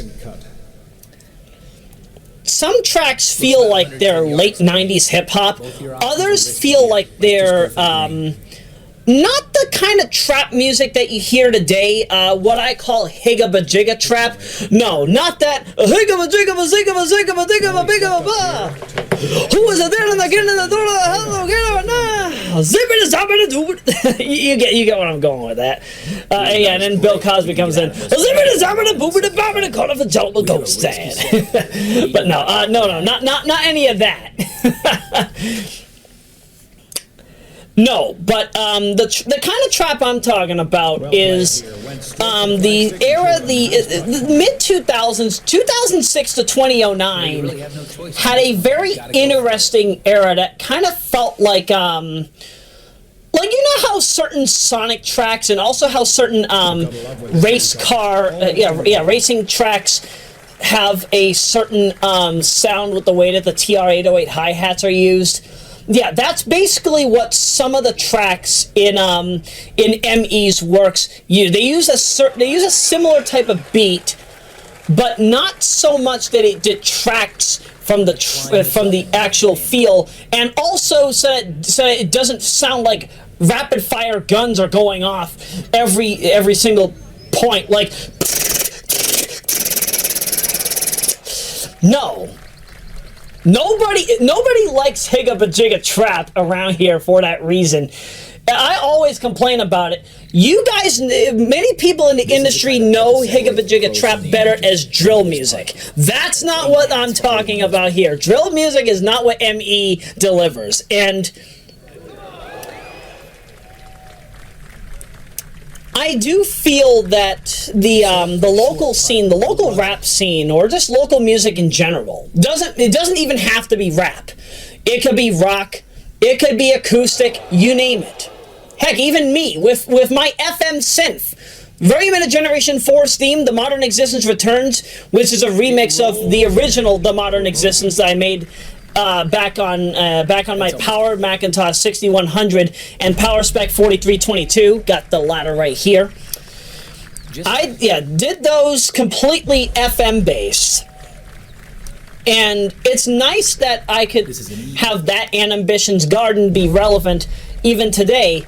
The interesting thing, however, is unless you were in the porn industry in the 80s, you probably haven't heard a lot of local music that isn't that doesn't sound like it's mainstream.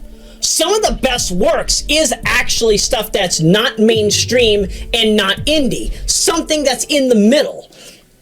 That middle ground, which is the local entertainment scene. And honestly, I think that's also one of the reasons why I feel that I've stuck in entertainment as long as I have. Hey, I know I've said that there are a few reasons, but yeah, there are definitely a few reasons. All fairway here. Because most of my works, I grew up heavily on entertainment from Boston's local stations. So WGBH, CBS4, or some of you might know as WBZ4. I never liked calling it that. WCVB, WHDH, which is 7. Yeah, WCVB is 5, WHDH is 7. New Hampshire Public Television, which was channel 12, or no, it was 11.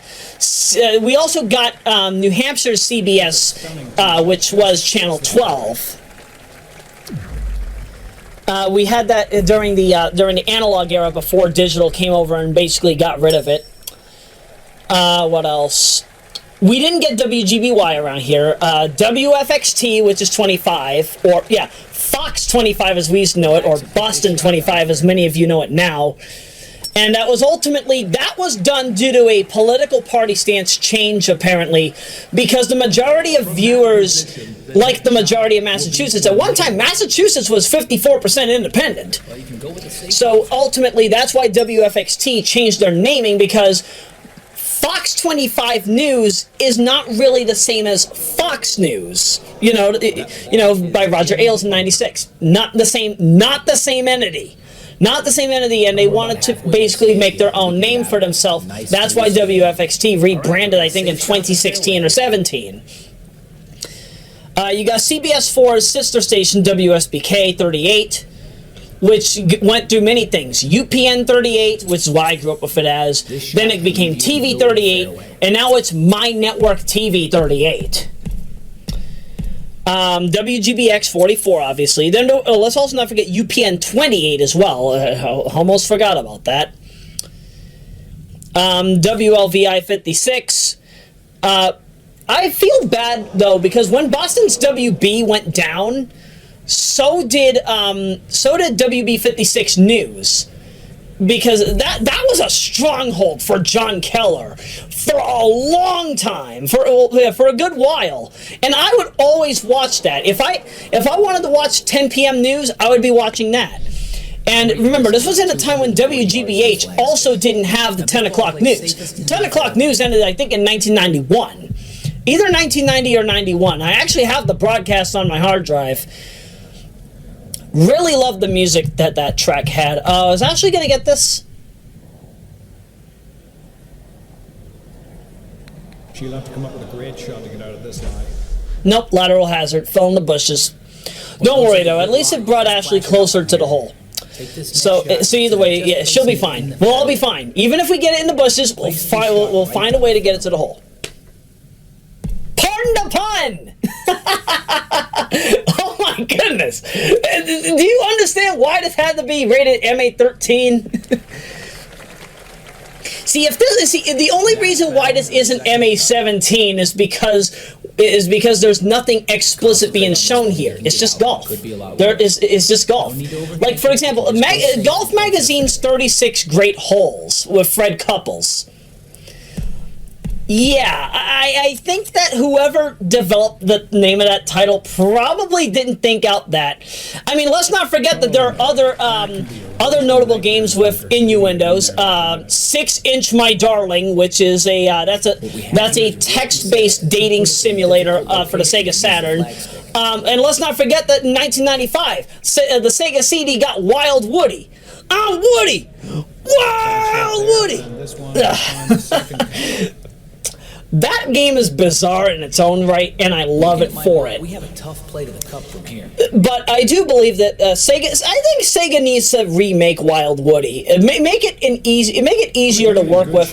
But see, the thing is, I don't know how that would hold up nowadays. I mean, the game is 27 years old this year. You're gonna have to use some power.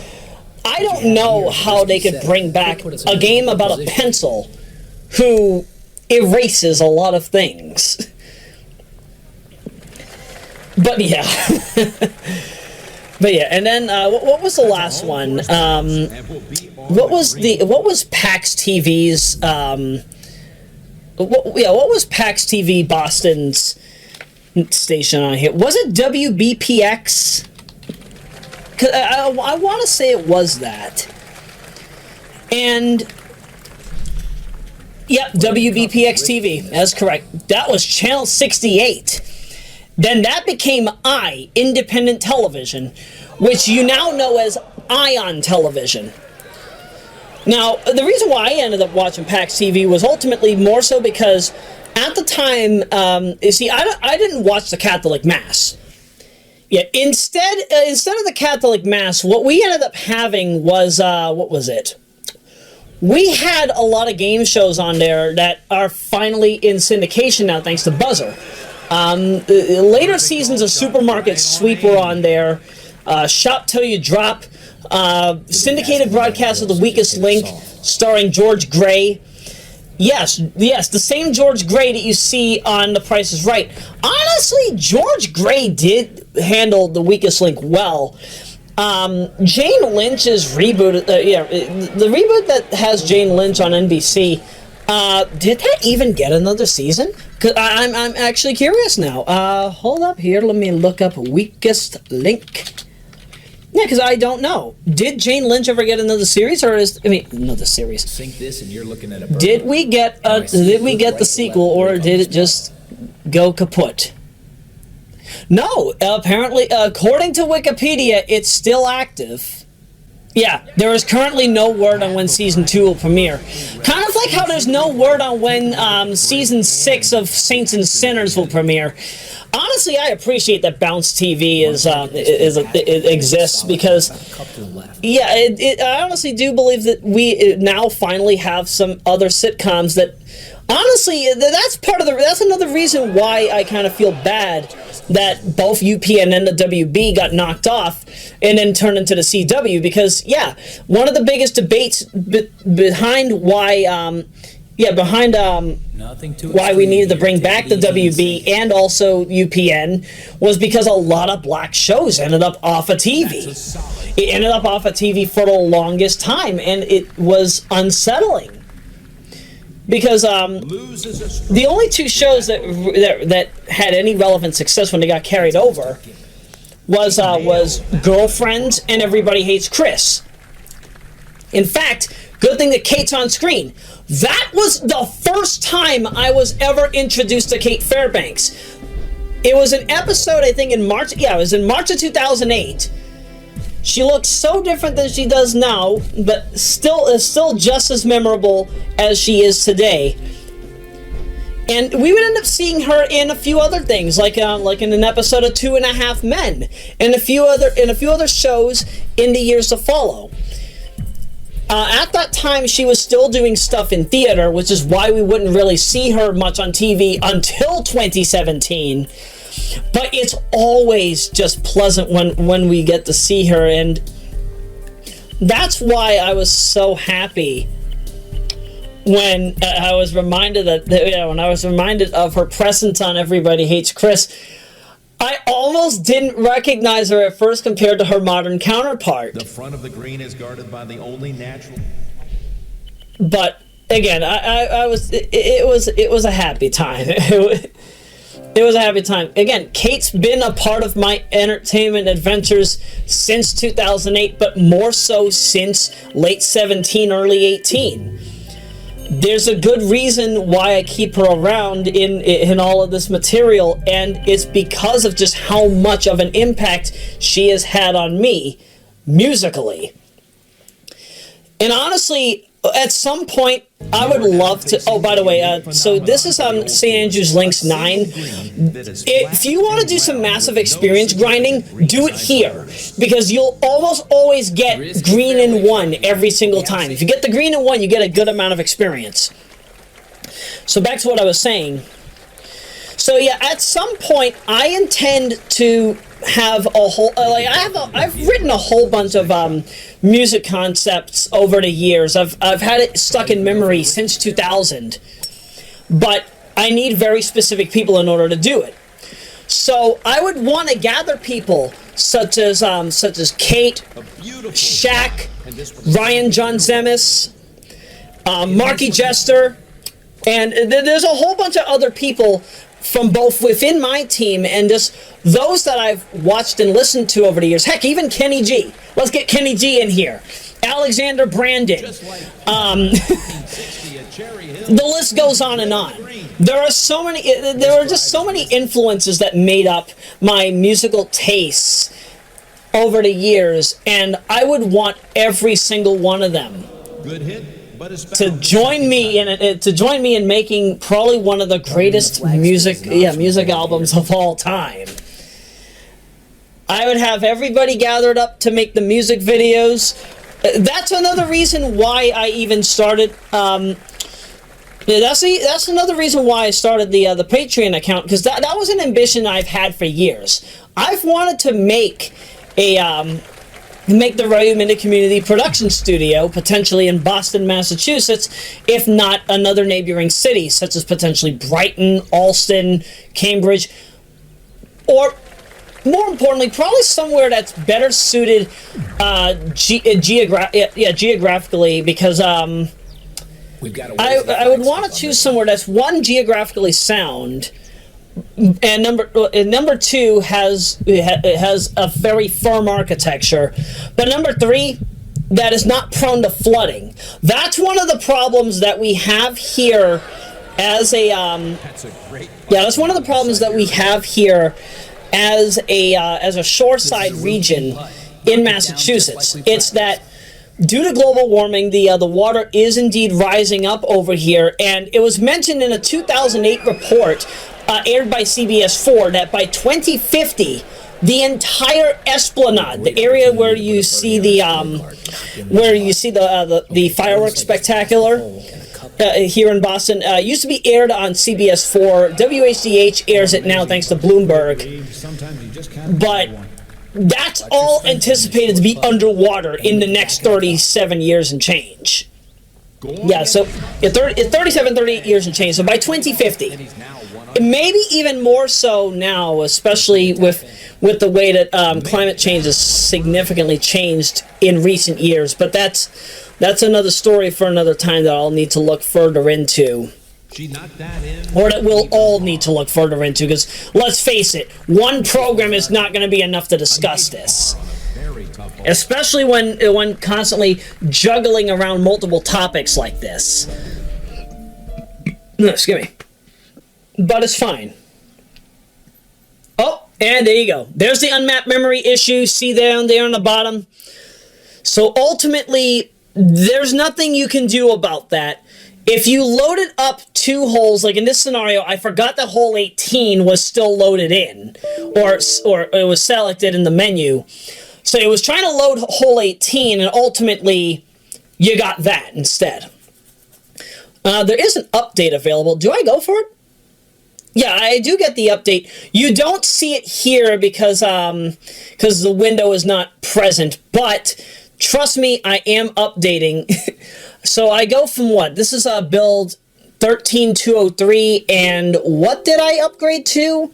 What was the build? 13.205. Now, because of just how much emulators such as Dolphin, RPCS3, and Ryujinx all deal with massive updates almost daily, that's why I have no choice but to constantly boot in and update. In fact, let me go into RPCS3 right now, right?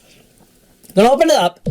So I'm on 13.221 now. I'm on version 0, revision 0, build 20. 13.221. The reason why I stuttered there was because I don't know if the term SVN.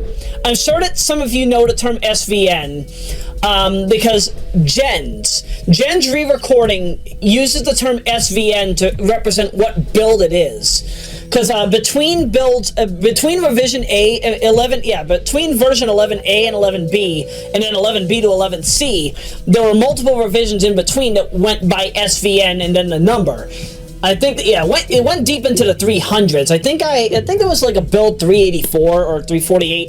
This was before 11C came out, And I don't use 11C for good reason, and that's because it gets rid of sine wave. It gets rid of sine wave PSG emulation.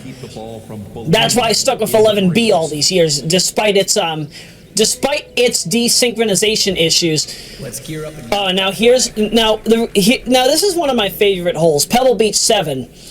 You've seen Pebble Beach 7 in other things, like I think for charity around Valentine's Day, I think in 2018, there was a celebrity charity event. It was a hole-in-one competition, and I think it was Pebble Beach 7.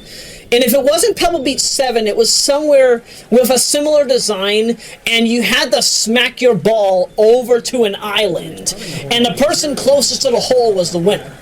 Well played and well. Now we do have approached the hole in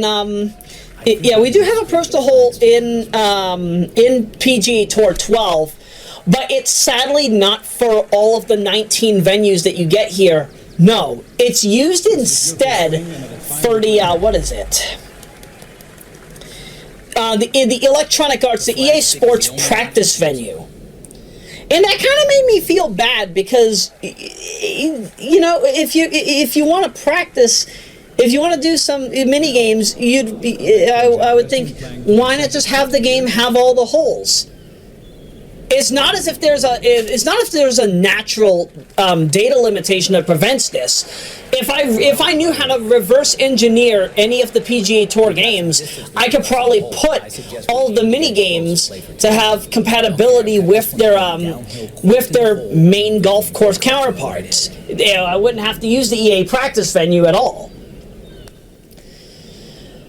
But I guess that there's a reason for why EA didn't want to do that. Just like how you can't do 7-player mode, you can't have the custom characters be AI players for some reason or another.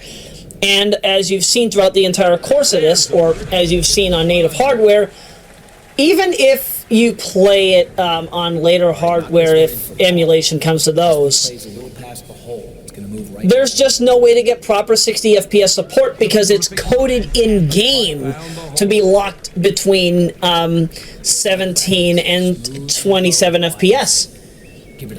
So I really hope that at some point the developers of RPCS 3 or somebody in the community makes a patch so that I don't have to worry about spending north of almost a day interpolating north of 4 hours of footage.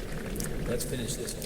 This is a chore and a half, but at least I put up with it because I've grown up with this. Media production is in my soul.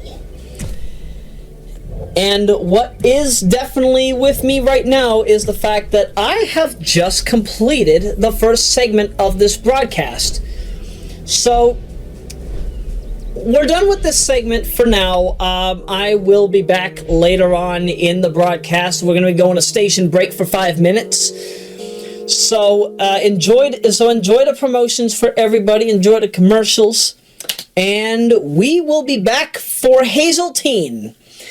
I love Hazeltine as a venue, and I will get more into it once we do. But for now, station break time. Get yourself some food. Go to the bathroom. Do whatever the duck you need to while you're enjoying, the promotions. Or and yeah.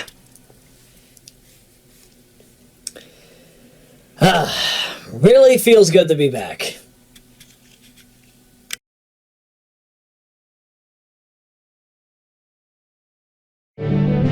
Royameadow will return after these words from your local Royameadow stations. This is Royanet Channel 15 Boston, home to Kelly Marie Rowland and her quality of life programming. Expect it to happen. Specializing nowadays in Western astrology, the Neo Generation 1 Elite member will deliver important tips on how to handle the signs and the upcoming times. You may get a human design chart reading from her directly for a premium, among other resources to help out your future. For more information, visit her channels and social media, or go to whenthestarsaligned.com.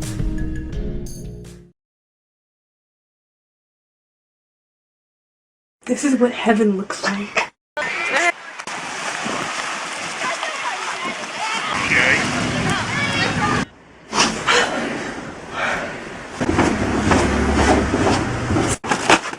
Got you now. I love walking home from school. Success! We did it!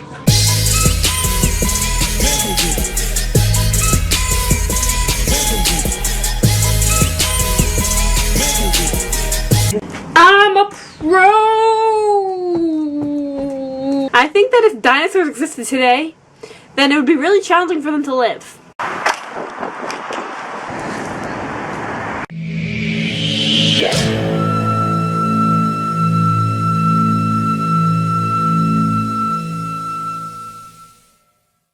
I gotta go before this cat claws my eyes out. Bye!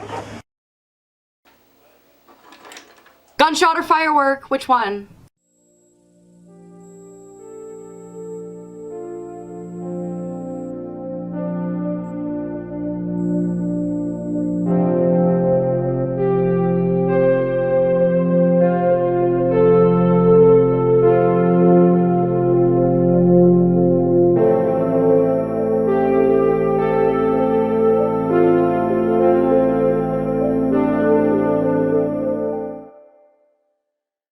Get your jacket, man, cause we ain't staying in. We gon' hit this party, and I'ma get it in. Living in terror forever, minds full of torture. Tell me how to make it further when we're fighting one another. There was no pleasure, couldn't find trust. Looking for the passion, there was no lust. Will I ever come through?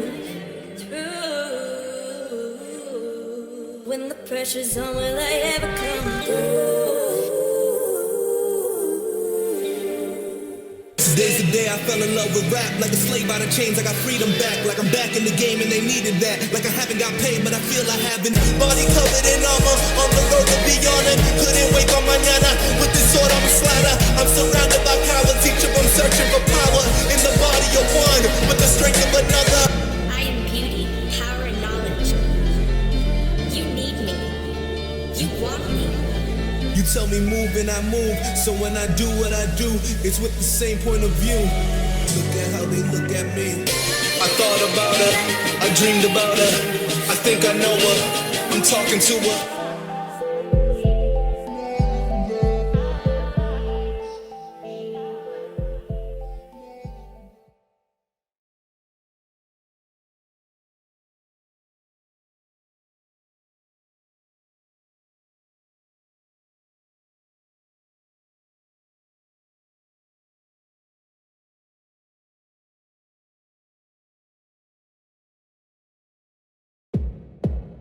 This is Channel 57, a battleground for competition and variety in Corvallis. Chanda Unique.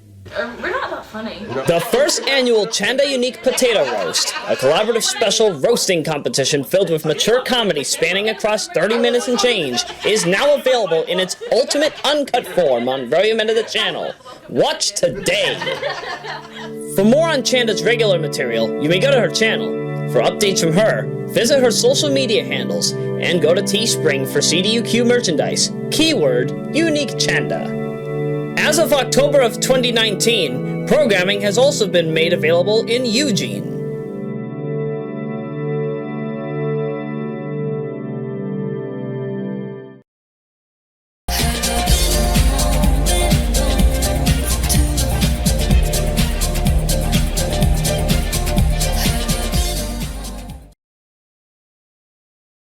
This is member-supported Royameadow, the modern existence.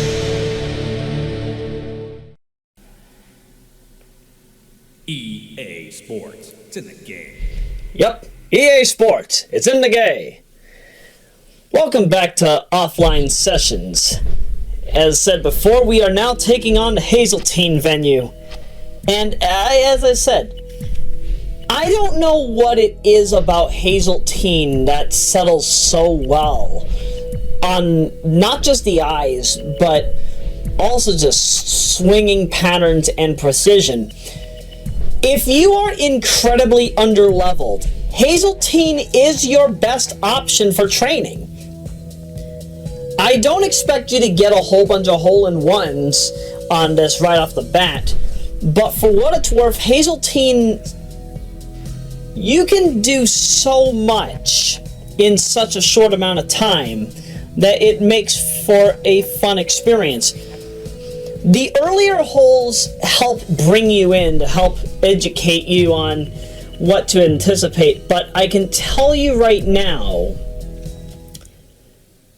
it will not be easy the further you go in. This is a course, this is a venue that will gradually get harder the more that you play. But that's not a bad thing. Because once you've gotten in, once you've gotten deep into this, you can already figure out what to do and what not to do. It's an area where safe strats are not all too needed, but when you have trash accuracy like this at the beginning, you can end up in the sand trap completely by accident. I must note too that as you probably saw in the menu, this is being played with rain. We have light rain here. When you play with rain in PGA Tour, any PGA Tour game that has rain, the physics of your putting actually ends up being modified. It becomes difficult to work with. And it shows. You'll see on countless occasions putts that should be going in, or putts that should be going a little further than they actually end up. And that's one of the reasons why I put light rain on here in the first place. I wanted to challenge myself because, I didn't know that Hazeltine was an easy venue, but once I started seeing what was going on, I thought, you know what, might as well just keep the rain. I don't care if it's going to be a little hard on the edges, because for what it's worth, at the end of the day, you'll end up seeing more birdies and eagles on here than most other locations.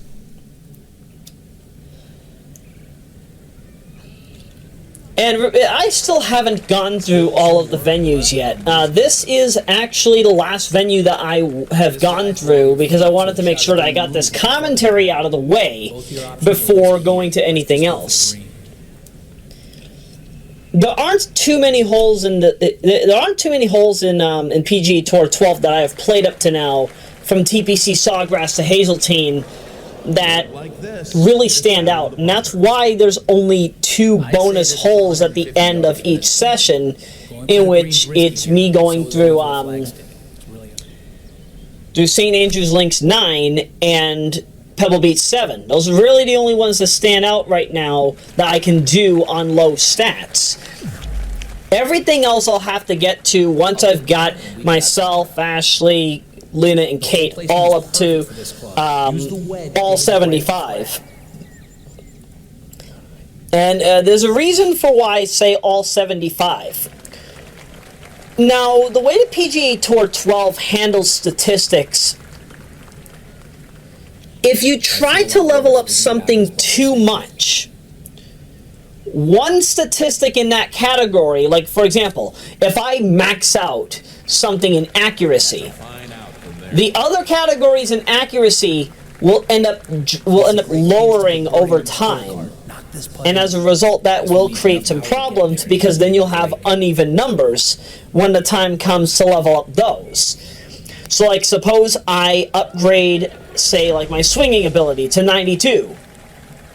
The other part of that swinging stat it will be lowered, and that'll potentially be closer to maybe about 60 or 70. I haven't fully checked the numbers. I'm sure that somebody who's more educated on this game will be able to tell you the same thing, but more on that at a better time. Now, if you want to get all 75, you need at least something around 650 to 660,000 experience points. So this will take a hefty while. And unless if you can play career mode like I can't, at least on tournament difficulty, I could easily say a bogey to drop a shot. those numbers will go up high. The numbers will go up quickly, but it will take a good amount of your time. You will be challenged. One of the methods that is often mentioned on many websites, for example, if you wanted to if you wanted to upgrade your characters quickly when playing career mode, or more importantly, the Masters, what you can do is you could play hole 1 on tournament, then leave the game, go back into the options, and then set it to whatever the novice difficulty is, whatever the easiest difficulty is. Go through holes 2 to 17 and keep your score relatively in the negative numbers. Negative numbers in this game, for those who are uneducated on golf, negative numbers is good, positive numbers is bad.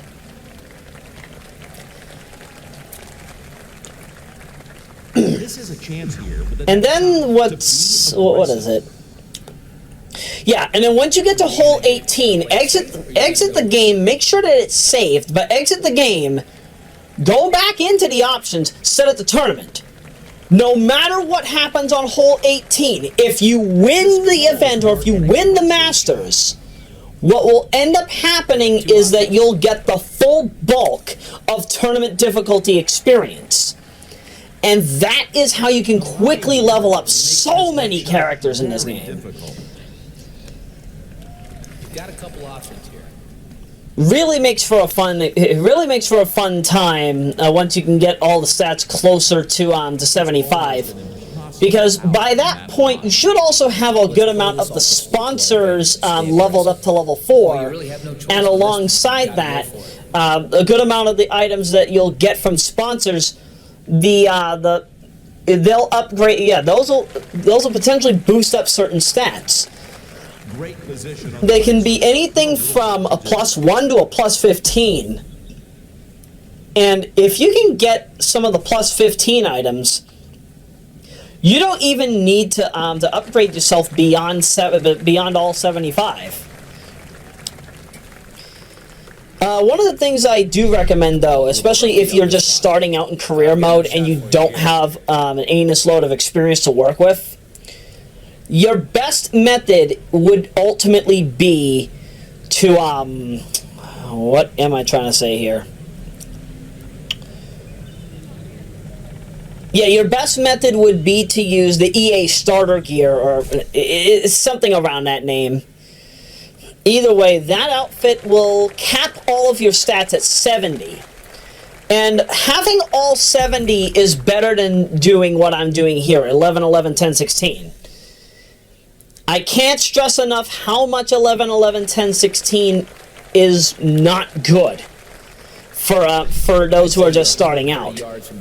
Because you see it almost every single time that any of us have swung the stick and knocked the ball high.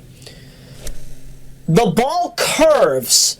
Like as you see here with Ashley, the ball is curving at the most inopportune angle. It's supposed to go straight, but unfortunately that's not the case. And again, I'm not playing with like gale force winds. I'm not playing with anything that would otherwise hinder the performance of the ball. This is just how different the game plays when you're underleveled. And I'm sure to somebody who has a complete save on this with everybody closer to 90 in stats and whatnot, they'll probably be able to all tell you the same thing. In fact, another thing I should mention, swing percentage. You can get that over 100%. At least if you're playing as any of the preset characters. I have seen Tiger Woods be able to swing at like 105%. That was in the IGN review, if memory serves correctly. And man, that review was done north of 10 years ago, right? Was it north of 10 years ago? That should have gone in. Either that ball should have gone in, or I was having Ashley play for 2. I forget exactly what happened there. Yeah, another example. undershot. That's not going to work. So yeah, when you're playing in the rain like this, This is a routine putt. always remember to putt aggressively. Always add more strength than you think you need. Because what you see here is not enough. I can guarantee you it's not enough. And if you are playing on the novice difficulty or easiest difficulty, again, whichever one is under that name, you would understand what I mean. So holding back the L3 pad a little further will guarantee that you get these putts in the rain. And especially in steady rain where the ball is even slower on the putting surface. But most of the time, it'll be a decent par. You'll get a decent par, nothing to worry about. It's all fine. Oh! And then ducked out at the last second. You hate to see that. You hate to see the ball almost go in. It's straight line, just a little overshot. You can get strong on this. Just a little overshot there, Ashley. Ugh. Relinquishes a shot with that bogey. I hear an awful lot of Canadian geese outside. There are Canadian geese that honk in this game, but you see, we have a few ponds over here. Of course that makes sense. Lynn has been known well for its water-based venues, and no matter where you go, you're bound to find a Canadian goose somewhere in town. I appreciate, though, I mean, these geese are tame. They're not aggressive. They don't like to chase after people like we see in other parts of the U.S. Do you know how many uploads I've had to see over the years of a goose constantly going after just casual people walking by, or I remember there was one where a goose was attacking somebody at a college, and then there was also an Emden goose. An Emden goose, the white geese with the orange beak. There was one Emden goose during a military session. There was a whole bunch of I think they were either Army men or they were Marines or probably National Guard. I'm not exactly sure, but they were all just casually marching through, and one goose, the Emden goose, managed to attack like 3 people. Amazingly, they didn't come out of that with serious injuries or anything, but it was astounding that could even happen completely out of the blue. And I think this happened during the winter. Here, take aim and put it in the short. Yeah, they really like the snowy weather for some reason. And oh, that ball's curving a little everywhere right now, but it's still in the fairway. You see, that's one of the reasons why instant replay is so necessary, because I couldn't tell for the life of me where that was going. I couldn't tell. Because, again, you don't see above the hill. You don't get to see over the hills and far away. Teletubbies come to play. 2 ways to go. You know how long it's been since Teletubbies has been relevant? And yeah. This one doesn't look so bad. We can get out of the second cut. But yeah, now I know about the sequel series, where the Teletubbies apparently have kids, the Tiddlytubbies. See, I didn't grow up with that. I don't know anything about that sequel series. Kind of like how Bananas in Pajamas got an updated series that most of us here in the U.S. never knew about. Heck, I didn't even know for a long time that the series was based in Australia in some capacity or another. And that's what I think threw me for a loop. If you missed the flag, but for what it's worth, both series were good for their time. If somebody wanted to binge watch Teletubbies, for example, there's a little over 360 episodes. I think closer to 365. You could literally spend one day You could literally spend watching the entire series an episode a day, and you'd be done by the end of the year. There aren't a lot of shows you can do that with, but it's welcoming when we have that, because especially in this modern era of internet streaming, being able to watch a show from front to finish like that,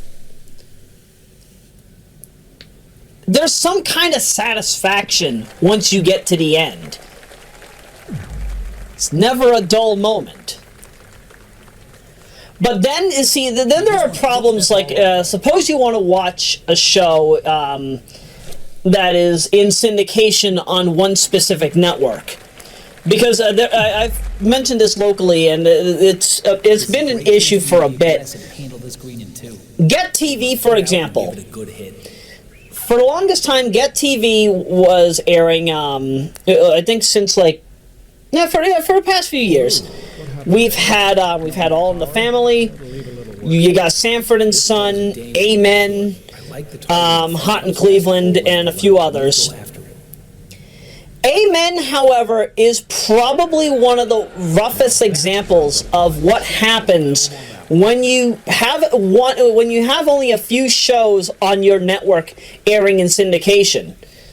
Oh yeah, and the Steve Harvey Show is also on Get TV as well. So, the situation with Amen is that it was airing 4 times a day. And that is problematic. Airing a show 4 times a day when there's only a little over 400 episodes. 100 episodes. Amen only had 110. Renegade is another example of where there's 110. Technically 111 episodes when you count the fact that there is an unreleased episode where Reno and Bobby finally do get Dixon, but more on that at a later time. In the case of Amen, however, because it airs 4 episodes a day, you'd pretty much be done with the series before the month is up. That's a problem. That is a problem. If a show airs 120 or 124 times in a given month on the same network, and every episode is seen, you're bound to see one of those episodes at least twice. You're bound to see a few of those episodes at least twice. And the same thing can also be said, like, Fave TV in Boston, that's channel 4.4. Many of you who watched the Jamie Foxx show, the Wayans brothers when it first started up on there, Run's House. Run's House only has 59 episodes. They aired a series, well, at least in its opening year. They were airing the series 7 or 9 times. No, 9 episodes a day during and this was like during like the early morning late morning to about, let's say, 1 or 1:30 p.m. Beautiful strike. This will end up on the putting surface. As I said, there are only 59 episodes of Run's House, and you're getting 63 airings. That basically means that you could easily go through the series in a week. And the problem is, you'd be seeing those same episodes every week. So I'm kind of happy that Fave TV switched up things, because they now have, they now got other stuff. In the House, they got Rock, Married with Children. So there is some sense of diversity, and I don't know if Married with Children came over from Get TV since they had the license. And there you go. There's a close approach again for Kate. Kate really has a field day with this game. Seriously. It's a bit ironic, too, because I don't think that Kate actually plays PGA Tour. Speaking of which, I know for a fact that the PGA Tour is supposed to be getting a game this year, if not in 2023. Now, this ultimately means that Generation 9 consoles will finally be getting the game. And for what it's worth, honestly, the series shouldn't have ended with Rory McIlroy. What I don't know, however, is how PGA Tour will be handled title-wise going forward. Because my impression is that, what is it? My impression is that if they don't have Tiger Woods on there, they're probably just going to go back to the way that things were handled back in 1990, and that's just call it PGA Tour Golf, or just simply PGA Tour. Honestly, that would be fine by me. It helps make it a bit less complex. It's simple and straight to the point. I don't expect them at any point to start giving us Roman numeral titles like they did with the first 3 games, because once we went to 96, that's when they started getting rid of that. And other titles they kind of did away with that too. Madden, for example, once we got to 92, that helped distinguish everything and prevent confusion. NHL hockey already did. They kind of did that from the get-go, because many people retroactively call NHL Hockey 92 as such, even though it's just called NHL Hockey or EA Hockey, or in Japan, just hockey. It's always nice to know about these small little details, and it helps make things stand out a bit more than you would probably anticipate. I don't know how many times I've said that in that manner over the years, and somehow it still stays relevant. I genuinely don't know. Oh, and then RBI Baseball is another perfect example. RBI Baseball, that of course, that was based off of Pro Yaku Family Stadium, which has its own set of series. That and Pro Yaku Spirits, eventually it got to the point where they stopped using regular numbers. With RBI Baseball, they after 92, which is RBI Baseball 4, they started just using apostrophes to 93, 94, 95, and onward. With Pro Yaku Spirits, they started doing the same thing after 6. Now, in the emulation scene for RPCS 3, I actually don't know who, like, in terms of public archives, the only Pro Yaku Spirits game for the PlayStation 3 that I could find anywhere online is 2014. I have authentic Japanese copies of 4 and 5 Kanzenban, and at some point I do need to dump those and do some testing. The only problem is I don't have a Blu-ray optical drive. I don't have a BDRE optical drive. At some point I will go out of my way to do that, because bug testing RPCS 3 has honestly been a fun experience with everything. Recently I uploaded a few screenshots of Amy. Yes, that Amy. Vector Cells Amy. And for its intended purpose, yeah, again, very decent title, but it is glitched up the anus hole. You can't do anything with it feasibly without having to cut corners. Because if you run the game in OpenGL, there will be handicaps, at least if you're using a Radeon 7. I cannot vouch for NVIDIA. If you're using Turing or Ampere, you should be fine. Well, of course, the RSX Reality Synthesizer is an NVIDIA architecture. It is based on an NVIDIA architecture, after all. I do not know how I avoided that first tree. I do not know how Kate avoided that first tree. But either way, but yeah, as I said, Vega is a very interesting and complex architecture when it comes to RPCS 3. That you have to really mess with the settings to figure out what works and what doesn't. Because like with Hydrophobia, for example, Hydrophobia Prophecy, if you try running it on OpenGL, you're going to see massive hangs and stutters at 0.99 FPS, so literally less than a frame per second, even though the graphics look as intended. Vulkan will apparently disable some stuff. The Simpsons game also suffers that on my setup. Let's see what else. Oh yeah, back to Amy. If you're running on Vulkan, don't be surprised if you start seeing a whole bunch of glitched out, flat paper like jagged polygons moving about on screen. That's normal. That's normal when it comes to the way that Amy renders, at least on this setup. I don't know if that's a driver issue or if that's just an issue with the Vulkan API. But I do believe that again, Vulkan does not do Amy justice. There will also be occasions where Marcello and Amy will be lacking textures on their faces and some of their clothing.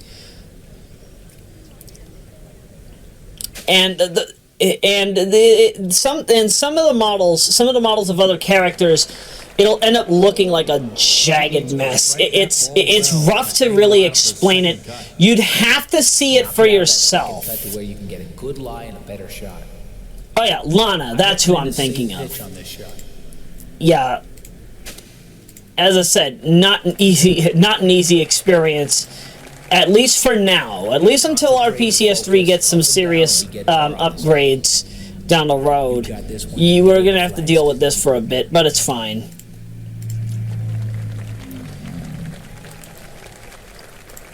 You've got a good read on this. And then there comes other things, such as PSX Classics emulation.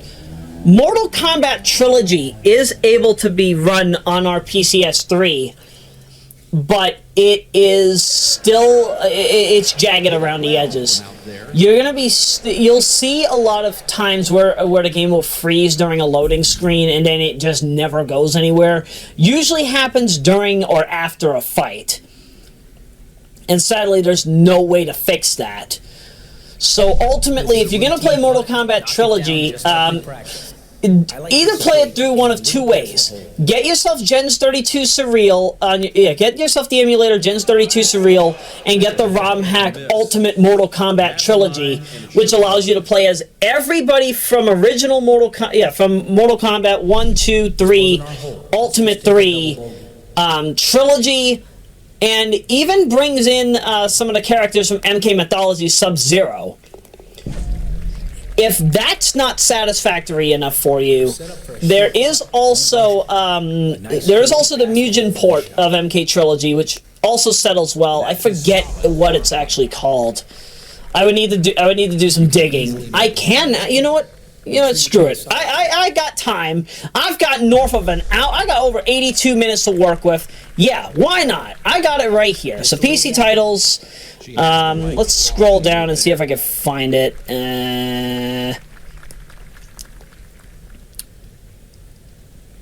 Is it just called Mortal Kombat? No, that's the PC version of Mortal Kombat Trilogy. I'm probably thinking of Mortal Kombat Ultimate Project Beta 6. Or I might be thinking, no, Mortal Kombat Trilogy X. That's what it is. Oh my goodness, it's been a long time. It's been a long time since I've seen that. Yeah, it'll be abbreviated as MKTX if you see it. There are also some others that are available too, and again, really fun experience if you want to just go at it for hours. Or if you want to watch fights, because that's actually one of the things I used to do. Back in 2008, I would just put the soak test on the 32X version of Mortal Kombat 2, and I would just be watching fights for hours on end. And this was at a time when, we were... The only time that we could see, fights on television, for example, because we had literally basic cable. And with basic cable, yeah, I mean, we got to see Raw, we got to see ECW when it was still alive, and of course every Friday we had SmackDown. I still remember when it was called WWF.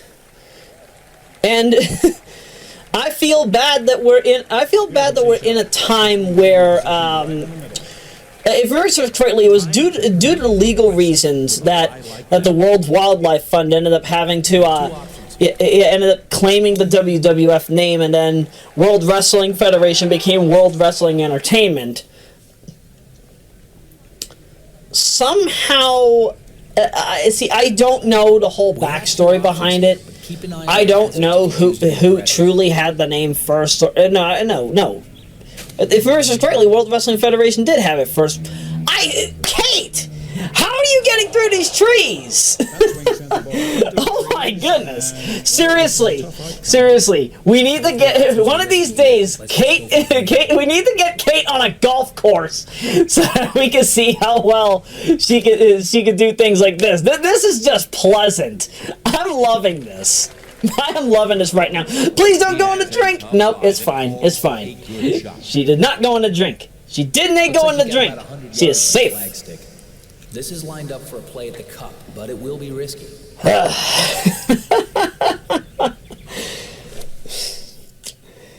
Man, I missed this. You can tell that I missed doing this. Because, I mean, when I did the Star Cruiser commentary and I was talking about a whole bunch of things in this same manner, that was peak Roya. So ultimately, every commentary ever since has had to take that route and watch what Luna does. Luna gets a 92 here. Now, here I am thinking that Luna's going to have a little headroom so that when she does the putt, but it bounces in for an eagle. Who would have thought that would happen? Of all things, that was very, very well coordinated.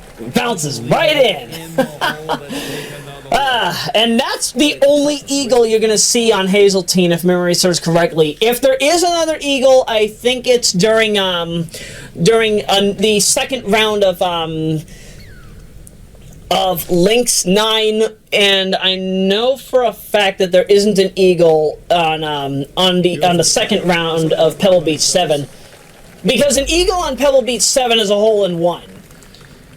I have not gotten a hole-in-one as any of us yet, so bear with me. We'll get that eventually, wishfully, on OBS film. Yeah, I can't say on camera because, you know, we're not using a camera here. We're using video capturing. We're using display capturing. And honestly, when I think about it, I think that's actually one of the reasons why I got the Ryzen 5950X in the first place. It wasn't just the fact that, you know, I'm doing this kind of, I'm doing media production full time. It's also the fact that having 32 logical cores, or 16 physical cores, for full-on filming is a good thing. For me, that means that especially with the way that AMD's thread scheduling is handled when compared to Intel, it allows for me to do everything that I need to all in one session, rather than me having to do multiple sessions or have to go back on certain things if something is out of place. So this ultimately means that I could play Generation 9 titles without seeing a handicap on the hardware, especially since I don't play above 720p. And a lot of people, when they hear that, they're not as repelled by it as those who are resolution and frame rate snobs who want to try and play in Ultra HD at like 400 frames per second or something.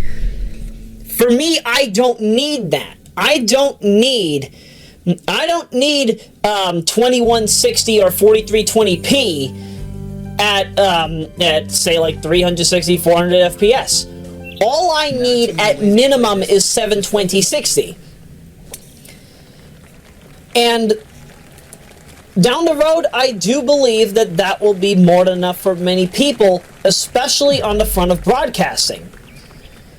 Because when you, and I say this too from a disk storage standpoint, I only have 9.5 terabytes to work with. I don't need to go above 720p because, You got to play with a lot of risk. so many people in recent time, Clement, John, James Avargic, and many others in the scene, every single one of us, when we did our hardware upgrades, I stayed on 720p, and all of them upgraded to 1080-60. What I learned, however, is that Super HD is a problem. Super HD is indeed a problem storage-wise. What would normally be, like for this, if I were to check my footage right now, because this is 720p, standard HD, it's 60 FPS, in with 7,500 kilobits per second, as the 7.5 megabits per second is the bit rate. That's 12.2 gigabytes. That's 12.2 gigabytes, and this is roughly about again, it's a little around 4 hours of footage, a little over 4 hours. 351.47. 3 hours, 51 minutes, and 47 seconds. 11.2 gigabytes, 720p, that's fine. In fact, that's let's see, considering the fact that when I did Sonic Hacking Contest 13 done quick, that was over 9 hours and like 13, 14 gigabytes on and that was in 480p. That was in 480p. So the fact that I can get roughly about a third of that, no, almost about 45% of that time for a little around that same amount, that's fine considering the era that we're in terms of how YouTube and Twitch handle matters with frame rate. Because honestly, if I had 480-60 at my leisure, I would be doing that. But sadly, 480-60 is only possible if your vertical resolution is 1280. Because it'll recognize it as a quote-unquote 720p video file, even though you'll only get 480-60, but you'll still get the full frame rate. The good news. And then there's the situation of codecs. Now, when the F-Zero commentary came out, I had mentioned for a while that there were a few issues. Number one, I wonder what's going on today. Okay, but I digress. So, On the green, still has remaining a top 5. YouTube has handicapped the way the ultra widescreen video is viewed, and that's likely been something that's been around prior to when they made 720p no longer quote-unquote HD. 720p is standard HD, and that should be kept in mind throughout my entire statement on this. Really look at the course and figure out what you want to But ultra widescreen, for example, if I do a 1280, 1680 by 720, which is what F-Zero's footage is, and also Royameadow Talk episode 7. That, and also How Could a Rip Feel So High Quality? All of those are 21:9 aspect ratio for 1680 by 720. YouTube, however, no matter how large I make the screen, will intentionally handicap it to the maximum height of if it were a 16:9 upload. So instead of it being 1680 by 720, it's actually 1280 by 548, which is not correct. It's either 1280 by 548 or 1280 by 584. You get the point, though. There is an intentional handicap at the coding level of YouTube that makes it impossible to view ultra widescreen in its intended resolution, even if I'm using something, even if I'm using a monitor that can display in 8K, for example. And that is a big issue. What's also a big issue is after YouTube made it that 720p is no longer rendered as HD. Because depending on your popularity, that's what will determine your codec. All right, knock this one in for par. What is going on today? And give it a firm hit. We're not supposed to be. This is. That looked like it should have gone in. Oh, that's fire department. Yeah, this is a That's 3 police vans and a Lynn fire van. Either a fire happening, there's a medical incident, or there was a shooting. Honestly, whenever stuff like this happens, there's been a lot of stuff happening in Lynn over the past matter of years, and whenever it gets like this, it's just unsettling. It's really unsettling. I'm not normally used to having to discuss this, but again, that's real time for you. That's real time here in the city for you. I could go on about this for a long time, but I want to get back to the subject in mind, in terms of codecs. So, when you're just starting out, if you're only uploading stuff, it doesn't matter which resolution, unless if you start going into like Hyper HD, which some people call Quad HD, 1440p or 1600p, as I prefer for Hyper HD, Ultra HD and 8K and beyond. Those are the people that will be getting the some of the higher codecs, such as VP9 or VP09 as it's identified, or AO Media Video 1 or AV01. But we only have one thing. However, then there's folks such as me. The only stuff that has VP9 is material that has over about 3,000 views. So basically, anything that was released, like stuff from season 3 and 4, such as first part of the S Factor, which will I think get about 3,000 or so views in the upcoming years. The S Factor 2013 needs some passwords. Wait, what was Wave saying? Amazingly, I think if last I checked the WGBH logo remix set that I made in 2017, that's still on AVC. That's still on AVC 1. I don't know about Brainsy Films, either or. And the rest will all speak for themselves. But yeah, it's a mixture of things. Depending on how high the traffic of your program is, will determine how you get certain codecs when you're just starting out. However, when you've been around for as long as I have on this channel, for example, this channel's been around since October 23 of 2010. It doesn't have 500 subscribers at the time of this upload, and it doesn't have 250,000 views. When you are not within partner status, when you're not at that 1,000 subscriber threshold, most, if not all of your uploads, even if you upload in 1080p, Super HD, or higher, you will still see the AVC1 codec that will be used for compression. And it's bizarre. You would think that the way that YouTube should be doing this is a matter of seniority, but that's not how they do it. They're basically preferring viewership over seniority. Like, for example, I have a lot of programs on this channel in WebM. WebM uses the VP9 codec. So in theory, I should be getting the VP9 codec regardless of what regardless of the resolution it's in, 480p, 720, 1080, or higher. But it's not giving me that.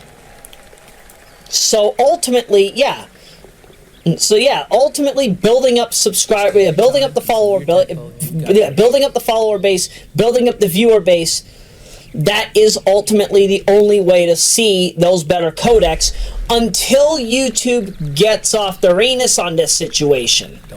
I don't know when they'll do it. I don't know when better compression will roll out proper. We know that AV1 is seeing a slow rise in usage. We know that it's slowly being adopted and that by 2025 it should be fully available. Twitch is also promising something similar, that by 2025 or 6 they should have AV1 available fully for virtually every broadcaster. And I do believe that Intel will ultimately be a major difference in how this all comes to be, because when it comes to decoding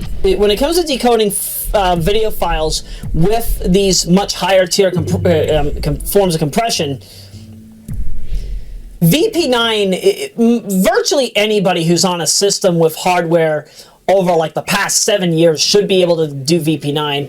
But AV1 is taxing, and especially once we get to the encoding side of matters, that's why I feel that Intel, when ARC comes out, don't be surprised if you see so many people switching over to AV1 from their HEV-C, their AVC, HEV-C, or VP9 setups. Play it safe, go for it. Personally, don't get me wrong, I would if Intel gave me one of their flagship cards and it just so happened to do better in everything: media production, video encoding, AI, especially AI, because that will be a part of the future of not just my work in entertainment, but also what you hear from me musically. AI will indeed be the future. However, as I said, I'll probably need to alternate between AMD, Intel, and NVIDIA for many things, because you can't really do everything with everything. Yes, AMD is good for rasterization, but unfortunately they suffer from other things because of their lack of dedication to OpenGL and Vulkan in specific regards. With NVIDIA, you have another problem because not everything works on what NVIDIA offers, but at the same time, there are many AI applications that do. If you do certain deep learning, if you use certain deep learning resources such as face swappers or OpenAI Jukebox is the biggest example that I keep mentioning. Jukebox requires CUDA, and until we have an alternative to OpenAI Jukebox that requires something, that can use other resources and still get about the same level of performance that Tesla A100 is able to get. Heck, with an A100, you can pump out 1 minute samples every 20 minutes, or 3 samples an hour, 3 60-second samples an hour. I would hope that in the era of Lovelace and Hopper and after that we can finally see stuff where, GeForce cards that are able to really knock down the time to either that or even further. But I just don't know when. But that's another prime example. For AI, to my knowledge, Intel doesn't have that luxury, because CUDA is proprietary to NVIDIA. But don't give up the cup. So if we had something that was similar to CUDA that could work on something such as OpenAI Jukebox, that would give me incentive to get myself an Intel card rather than whatever the X090 card becomes.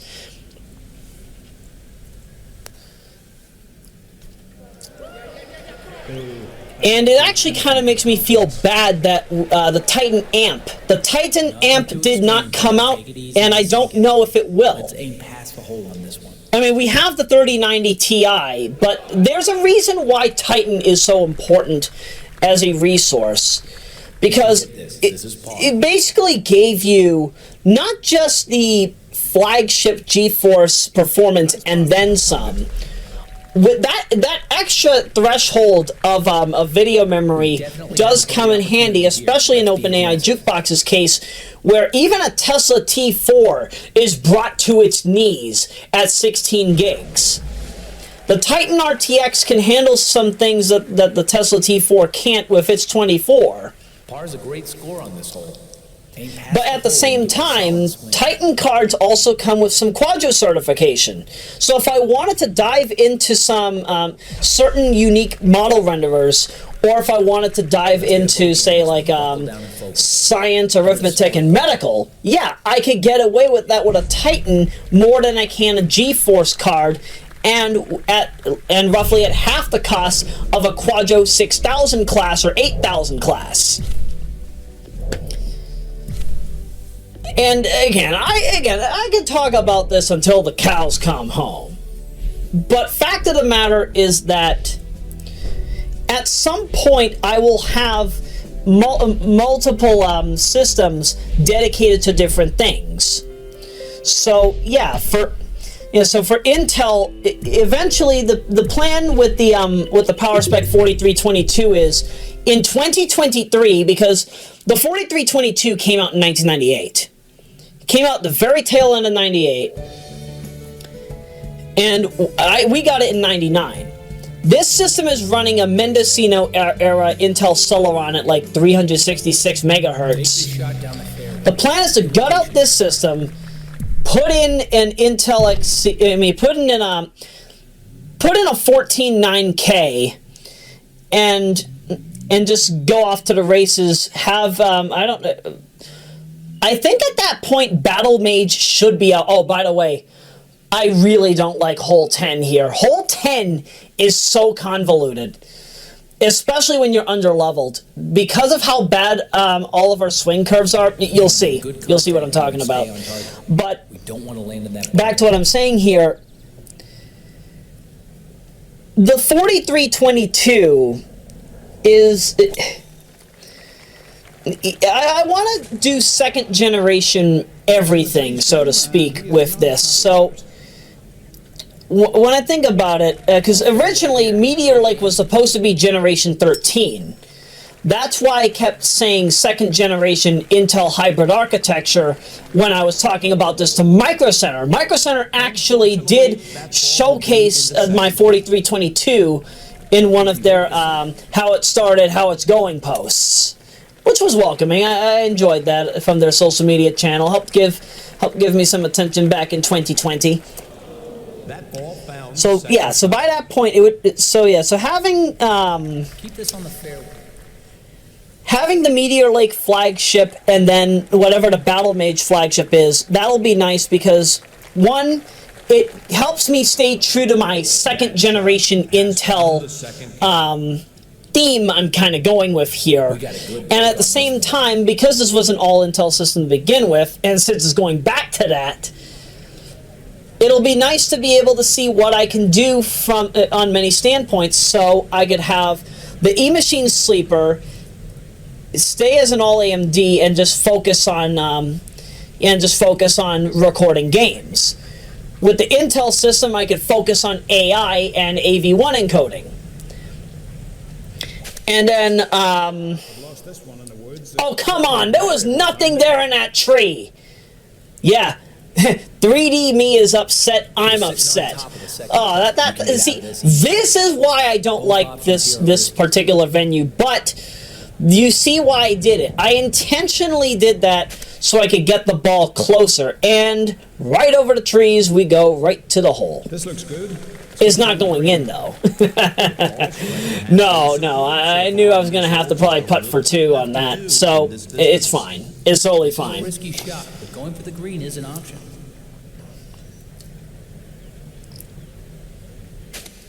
So yeah, so after that, like, I really don't know what I'll do with my other builds, because I already talked about what I intend to do with the H5050. Either I'll upgrade that to a 4790 and then slap in like a whatever becomes 1080 Ti performance at 75 watts, whatever low profile card that'll be.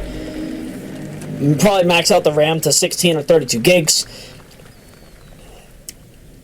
or I'll just gut out that and turn it into a Nova-like system when the time comes. The compact Presario SR1200NX.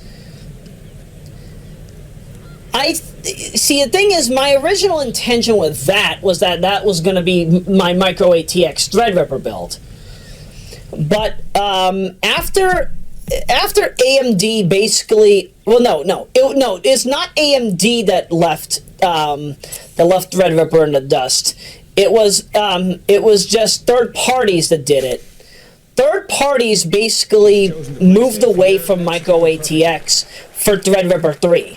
So, because they moved away from Micro ATX, that sadly means that you can't get the luxury of, you can't, like, put a 3970X or a 3990X in a Micro ATX case. So, yeah, so ultimately, if you want to be true prosumer, you got to go with some relevant B550M motherboard, either the Aorus Pro P or the Steel Legend. The Pro P is important because compared to the original Pro, you'll actually get some better VRMs. You actually get better VRMs like their X570 counterparts. It's a long putt, but you've got it. But, yeah, the rest is kind of all self-explanatory. You get a 5950X, get 64 gigs. You don't need 128. And the rest is history. 128 is actually good depending on the type of workload you're doing. Like, because I've also noticed, even with 64 gigabytes, I still notice that when I have everything open, because I always have Vegas Pro, Virtual DJ, Opera, VLC Media Player, and a few other applications open in order to do some testing. Yeah, in order to not just check messages, but also do testing. You can do this. You've made these before. And then, of course, I'd have emulators open on the side. So yeah, I'm always multitasking. There are instances where I usually do end up getting closer to that 46 gigabyte to 60. I've never made it to 64. I can tell you that right now. This is par. And the only time I could ever truly make it to 64 gigs is actually in Vegas Pro. There's a little bit of an explanation for that. So, if at any point the Radeon 7 goes past its 16 gigabyte threshold for video memory, which I have yet to do, Vegas Pro will start digging into the regular RAM. What ends up happening with me, though, is something a little different. Because, like with older systems, if I capped out on the RAM, if I capped out on the VRAM, the main RAM would be taken up, and then I'd have to close Opera and a whole bunch of other things. That doesn't happen here. It only seems to happen, however, like more video memory and physical memory is taken up, as well as commit. When I have something on screen in Vegas Pro as a layer that is well above the resolution of the upload itself. Like, for example, the Royameadow Generation 4 logo that you see in the lower left corner, that is 2844 by 1600. That's Hyper HD. So the fact that I'm delivering something that is smaller than that. Yeah, so 2844 by 1600 and knocking that down to 720p. For some reason, Vegas doesn't like that, and it just forces the Radeon 7 and the RAM to do more work than it should. And I do believe that once we get to Vegas Pro 20 and beyond, we'll probably start seeing improvements to this, but I just don't know how much. We'll see when that time comes. And let's see. Oh yeah, that's right, the Pavilion. Now, the Pavilion, the HP Pavilion 590 P0057C. I've already said what I intend to. I think I said that back in the Star Cruiser commentary. So I'll likely get myself a 9900 for this, and if not that, then the 9900K. The only reason why a 9900 or its K SKU would not be permitted would probably be through BIOS limitations. But I'm sure that because of the fact you can slap in the 9700, the reason why the 9900 wasn't listed was likely due to the 310 watt power supply concerns. Or more importantly, there are other variants of the Coffee Lake based pavilions of the 590 series that do actually have a 180 watt power supply.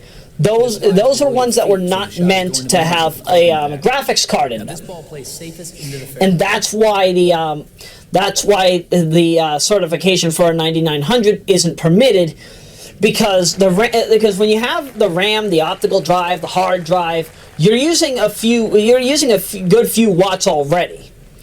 So when you put the 9900 in there, if you can manage to get that chip under full load, even if you upgraded the cooler,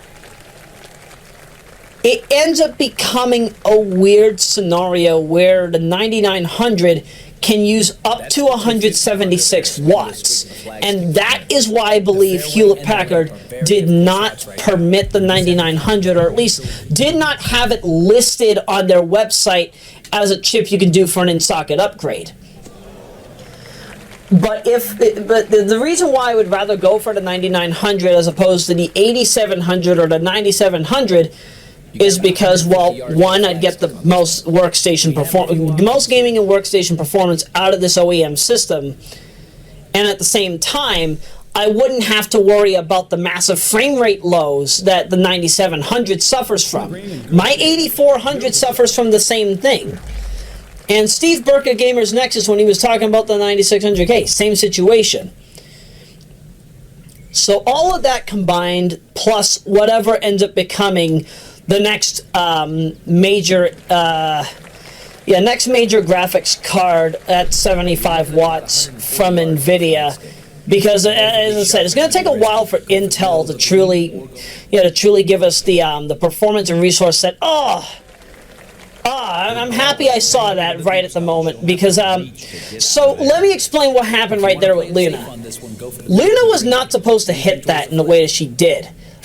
So what? See, when you do swinging in this, if you do not let the heads-up display come back on screen, so you're going to see this here fastly. So you see how it just fades away in the upper left corner. You have to wait for that indicator to show up again, because if you don't, and you press up, it's going to assume a swing. It's going to assume it as a swing, and ultimately that's how you get the 14% that Luna got. Oh, that's really nice. That's a really nice approach there. This is an aggressive. So yeah, patience really is the name of the game with this title. That was undershot.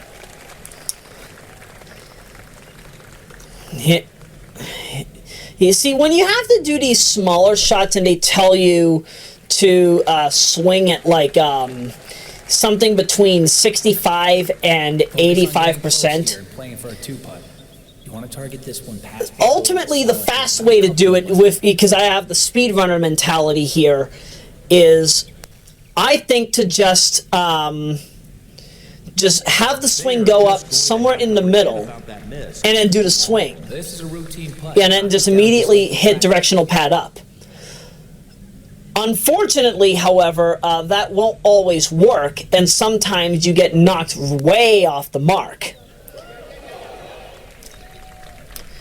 And ultimately, that's why sometimes you're seeing all of us, me, Ashley, Lynn, and Kate, we hold up our swing for a few seconds, like anything between 1 and 5 seconds. And while that still delivers to us a straightforward swing, you see that the power level is reduced the longer you wait. Make sure you take a solid swing and aim past. It does get to the point, however, where you do see a power decline, and you do recognize this. Like, you'll notice our arms are slowly going down, and that's what you're seeing there. That is what's determining the power decrease. I I don't know if later games did this, and also, for those who are unfamiliar, this game does also have PlayStation Move support.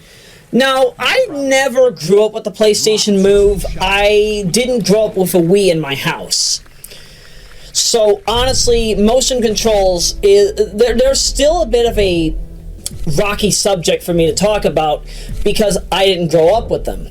The good thing about RPCS 3 in the case of the PlayStation Move is official builds do have mouse support. And that will make things a bit more accessible for those who don't have an authentic PlayStation Move controller that they want to mess with. Sonic and the Secret Rings is actually a perfect example of where I could really get some good work done when just mapping stuff to a DualShock 2. Because when you have everything mapped to just the analog sticks, when you have some of the swing functions mapped to the analog sticks, it actually does feel a bit more satisfactory on the on the thumb, on the right thumb. But has found the second cut. And it actually, and I do believe that in some ways that can actually save me from getting repetitive motion injury. Now, for those who are unfamiliar with the subject on repetitive motion injury, or I think some people call it RSI, or repetitive strain injury. Repetitive motion injury can be averted if you wear compression gloves. Now, when I was younger, I actually did have to wear a glove on my right hand for health reasons, mostly in the regard of a circulation issue, blood circulation issue, where part of my wrist on the right hand was not seeing proper blood flow, and as a result, not only would my right hand get colder, I would also have troubles with moving my fingers at times. So yeah, wearing gloves. Wearing a glove on the right hand for a bit, and then switching over to compression gloves down the road. Yeah, that actually did make a good benefit. It actually would become more important come like 2010, when I would later discover that I had because the palette that my skin is now is incredibly pale. Like it's not as pale as certain as people in certain regions of Europe, but and I mean Northern Europe when I say that.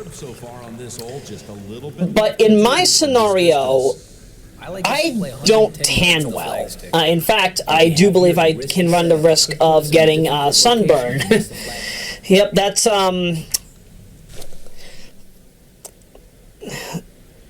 that's a bit of a Forbes legacy, Forbes family legacy for you, because some of my relatives, some of my older relatives, they suffer from pigmentation issues. My grandmother suffers from that, and ultimately, the situation with her was that at some point, if she were to have kept having kids after my mother and uncle, it would have run the risk of potentially an albino kid having been had. So as a result, in the years to follow. Yeah, in the years to follow, most of the relatives in my part of the family, anybody from my grandmother's side of the family, a lot of us are all noticeably more pale with every passing generation. And depending on whether or not I have this gene, because I don't know if I have it or not, there's always a 50-50 chance that I do. So ultimately, I do kind of have to be careful, and I wouldn't be surprised if I do have some small traits of it, which would explain why I have sensitivity to the sun. That's not something that I thought I'd be talking about many years later, but it's something. It's it's not even a secret. It's not even an open secret. People have known about this. I've openly discussed this since my time in school. Some people would call this a knee knocker. Be careful. Watch your speed. And you want to go past the hole on this one. see, another fortunate thing too is, yeah, there are actually a good amount of people, predominantly Irish, here in Lynn that also kind of suffer from similar situations. Not the risk of having an albino kid, but just the extreme level of sun sensitivity. In fact, over time, as my body has matured, I've also discovered that my hair, which for the longest time was presumed to be some form of like dark brown or burnt sienna, even though in all official wallpapers it looks black, and even my character model here, actually no, my character model here has a purple. No, the purple is Royan trademark. That's the only reason why you got that. But no, in all due seriousness, like, I will put my hair to the sun. Like, I first discovered this in 2016. I put my hair to the sun during a sunset, and I noticed that my hair is actually a genuine shade of red. It's like a very dark shade of red. I don't know if this technically means I'm a redhead. Because I can't classify as that, because I have multiple different colors of hair. Because I've got shades of brown, I got shades of red. On my mustache, I've got shades of gold. My beard, and even in the back of my head, I will find the occasional white hair. I'm literally the hair rainbow, the natural hair rainbow, if that's a real thing. And if it ain't a thing, I just made it. A well-played shot puts that ball in the green. I wonder how that sounded. Wonder how that sounded to me. Who speaks like that? George Jefferson? Time to get aggressive. You know, speaking of the Jeffersons, This ball's going to end up in a great position. I do appreciate the many things that it has shown, that the Jeffersons managed to show from its time between 1975 and is it 85 or 86? Because Amen came out in 1986. All right, back to Wikipedia. Actually, probably not back to Wikipedia, because I think I already have it preserved. No, I do. No, I do. Okay.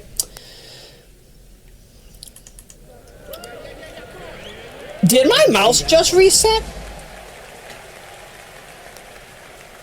Okay, excuse me. Yeah, July 2 of 1985 is when it ended. I recommend a two-putt from here. Okay, so for those who are just a bit confused about why I just reacted, so many of you who have an AMD system are aware of this. If you have something hooked up to the motherboard, specifically the motherboard, sometimes, and I'm assuming that this is an issue, I'm assuming this was an AGESA issue, most Ryzen-based motherboards going from, I think anything from the Zen 2 era and beyond, sometimes there will be a situation where all of your devices go off, and then they come right back on. My mouse, my keyboard and mouse combo is the Cooler Master Devastator 3. And I have the LEDs set to blue.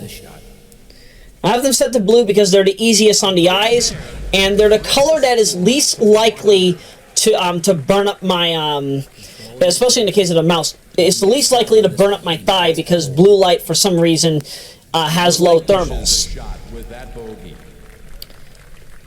I just took a look at the mouse, and it was red. I did not press the button. I didn't press the light button, which will, which can go through multiple. So you got red, green, blue, yellow, cyan or turquoise, purple, more on the reddish side, and then white. So yeah, that likely means that the motherboard probably had a bit of, probably had a very, very rare glitch out. Now, the B550 Emulors Pro P, I've had to update the BIOS a few times. I started on F10, which had the most problems. The biggest problem with F10 when I first built the system, because I didn't know I had to upgrade to F13. F10, because I use my system 24/7. I'm always doing something around the clock on this thing. And I remember the system just shut off at random and reset itself when it was not in use. And even when I even tested like a I tested one of those OpenAI jukebox 14-minute samplers of Never Gonna Give You Up that has so many different sample concepts that have been made by the community. And even having that playing around the clock, even like while I was asleep, the system had still reset. There's not too many options. So that's how I knew it was a BIOS issue. And that went on until I upgraded to F13. And recently, I've actually been suffering issues with this system because we had 2 power outages here.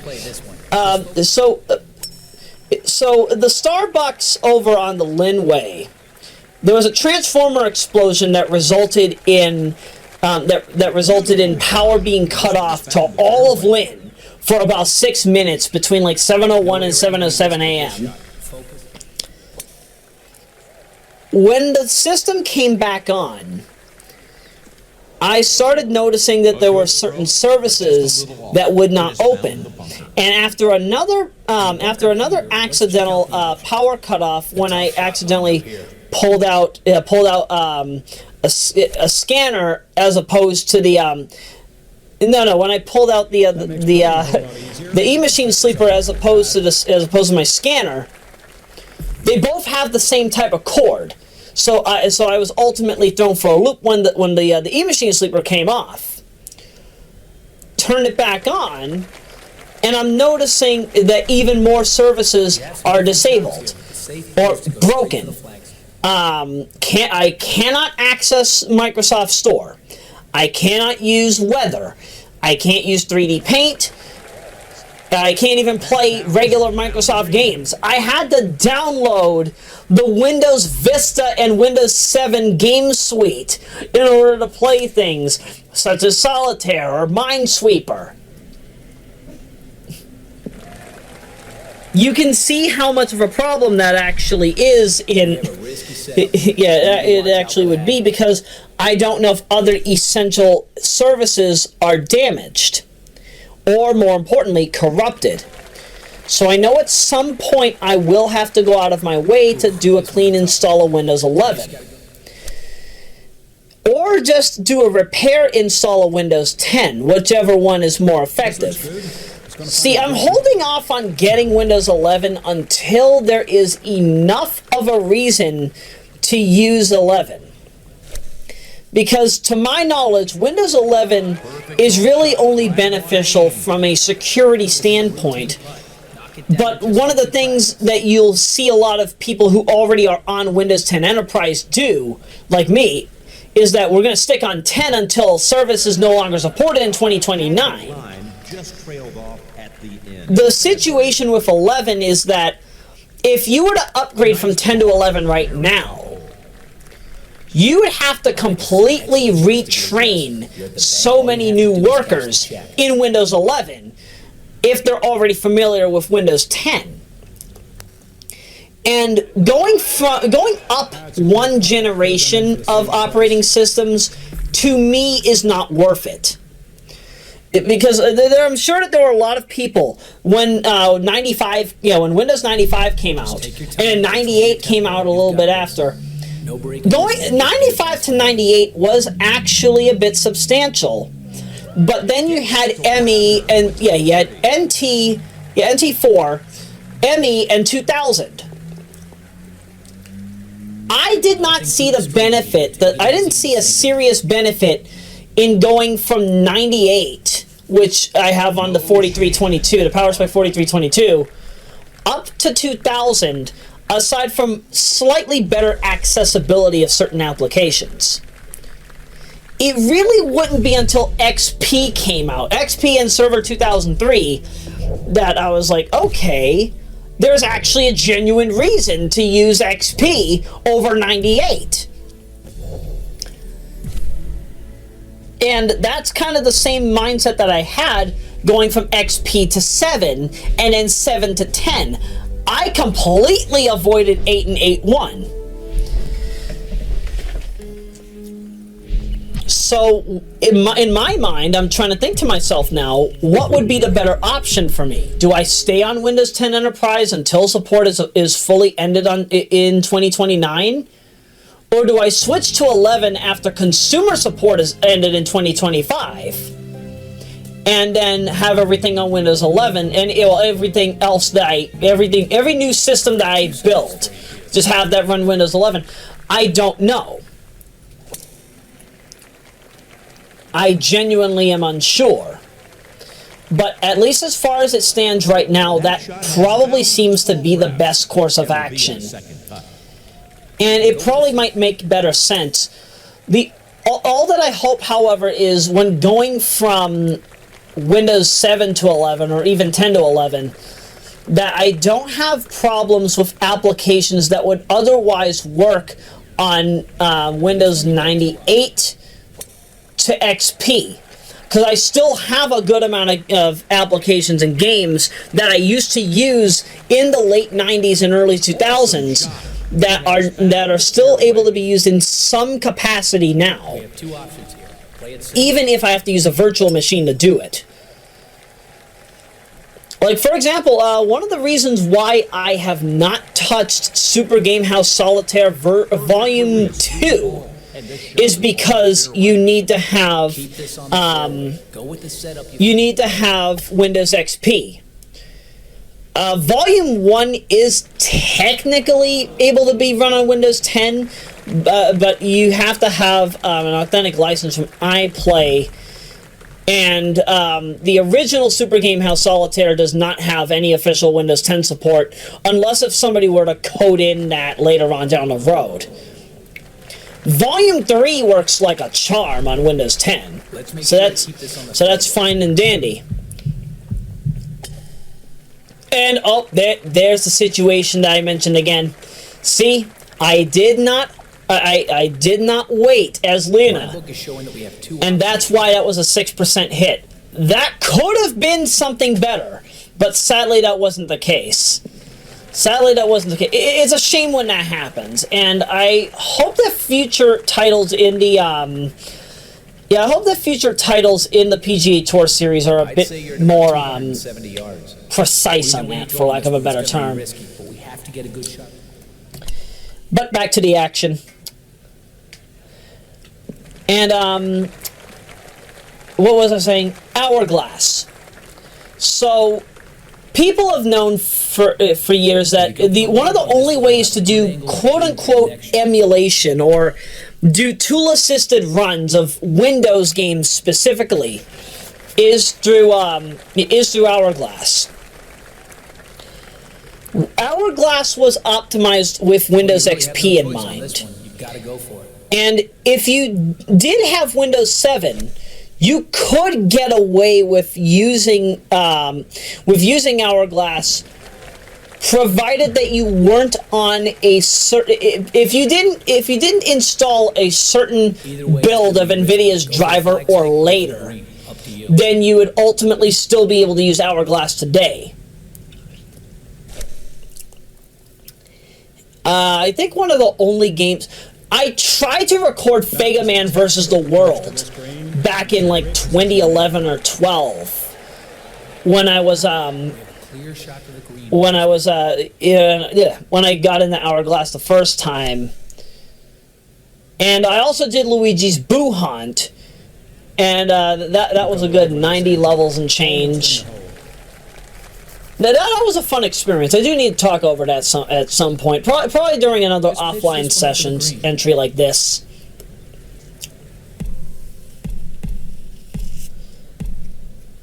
But yeah, but nowadays, to my knowledge, Hourglass does not work on Windows 10.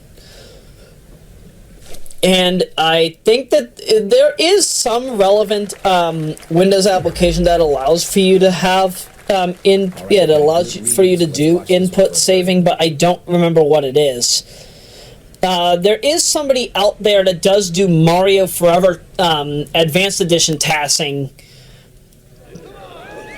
In fact, let me see if I can find who that is. Yeah, we got about 25 and a half minutes left. I can do this. So, Mario Forever tasks. Let's see what we got here. And that putt found the hole. Happy Lee. That's who I'm thinking of. Hide this one in the cup. Yeah, Happy Lee did task runs of Mario Forever Advanced Edition, which delivers, it's kind of, say, a hard type version of the game. Yeah, hard type version of Boozy All Games Mario Forever. And if you think that the original is hard, oh, you haven't seen anything yet. If you think that Hardcore World 1 and 2 are brutal, you haven't seen anything yet. It's mail time. Let's finish this hole off. Yeah, mail time fluctuates around here. It's sometimes it'll happen in the day, sometimes it'll happen deep in the evening. But one thing you can't deny, the mailman always gets the mail to its destination, one way or another.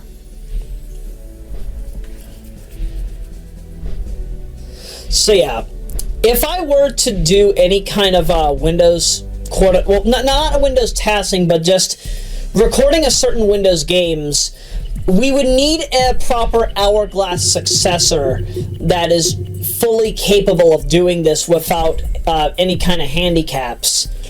And at this time, that doesn't seem likely, unless if somebody is really willing to put in the work to make it possible to do this for every single title out there. I mean, heck, if Radeon Super Resolution, DLSS, and XeSS can eventually become available to countless amounts of games, then I believe that task support will eventually come to a lot of Windows games down the road in a post-Windows XP era. We shall see, though. We shall see, though. It's only a matter of time. Heck, RPCS 3. I wouldn't be surprised if this ends up getting task support down the road. That'd be a nice sight. Perfect swing this time. Because, I mean, how many games would you like to see with a tool-assisted speedrun via RPCS 3? Because I'm sure that the original Red Dead Redemption, The Last of Us,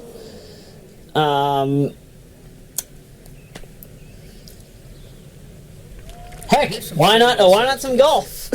Let's have golf tasks. Because, This tee shot is starting out dead center. what is that Neo Geo golf game that I enjoy watching so much? Neo Turf Masters, that's right. Neo Turf Masters is insane. The fact that you can have your golfer intentionally smack the ball on a rock and then somehow bounce onto the green and into the hole for a hole-in-one, that's nasty. I don't know the last time that we had a golf game that could really go to that extreme. Because it actually kind of reminds me of that, was that a McDonald's commercial where Michael Jordan and Larry Bird are saying how they'll shoot the ball, let's see,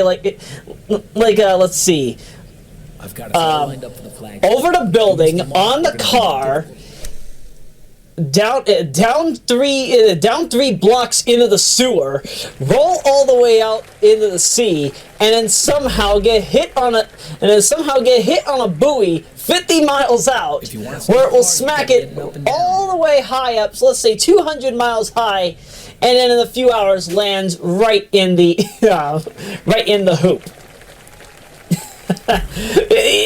Insane stuff like that. That's basically what Neo Turf Masters is. And if we had that in the form of a Tiger Woods game, or just PGA Tour in general, that would be pleasant. Now, I know that 2K also works on their own set of PGA Tour titles. I don't know anything about 2K's works on this front. The only 2K game in terms of sports that I have is NBA 2K14, and I think that's the Xbox 360 version. As far as I'm aware, you're able to break the backboard in that game, kind of similar to how NBA Jam and the prototype version of Hang Time had it. The prototype version of Hang Time, I hope that somebody at Midway still has it, because I want to see that. Wait, what happened there? What happened there? Oh, wait a minute. I remember. Yeah, yeah. Yeah, it was a little off. It was a little too off. Ugh. I needed to curve a little more. This one in the cup. Just aim this past the hole to the left. Again, at least it's not like what I had to deal with on Pebble Beach 6. At least it's better than what I had to deal with on Pebble Beach 6. Again, I can say all I want, but Pebble Beach 6 is a disaster. Bury that in the hole for a par. I like this about a half cup to the right and past the hole. Gotta love this. Great roll right into the cup. You know, I kind of feel bad that all the... I'm just noticing now that all the audience animations are all the same. Then again, NBA Elite 11 also did have this same situation. And, actually, no. NBA Elite 11 had that situation, and depending on how far out the camera was, the audience members would look at their arms and hands. They wouldn't even have arms and hands. They'd just be these big anus boxes. And it didn't look right. It didn't look right. It just looked like a whole bunch of trapezoids clapping whenever they would applaud. But I'm assuming that that's a draw distance matter rather than anything else. I'm sure that that's possible to remedy in a draw distance mod. But again, I don't know anybody who mods NBA Elite 11. I don't even know anybody who has the alpha, the pre-alpha for NBA Live 13. Yeah, remember when we were supposed to get NBA Live 13, which was meant to be the true swan song on the PlayStation 3? So, there's a bit of an explanation as to why we didn't get it. Somebody leaked the pre-alpha build of NBA Live 13, the Xbox 360 build most specifically. And I guess what happened was, many people didn't like it. I want to say that the rating, the viewer reaction ratio on that was a number of like anything from 4 or 6 to 1. We've got some distance between us and the hole. And it was going the other way. Play for 2. But yeah, I would say that by today's standards, do I believe that NBA Live 13's pre-alpha should be archived? Absolutely. If Electronic Arts themselves don't do it, then wishfully somebody delivers the the ISO image to Hidden Palace, and then we could finally get that game up and running on Genia and RPCS 3. It's overdue.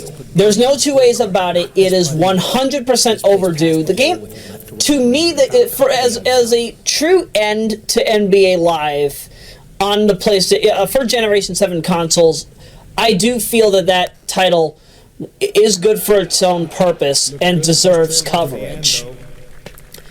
Maybe one day we'll get it, but who knows? I don't know when that'll be.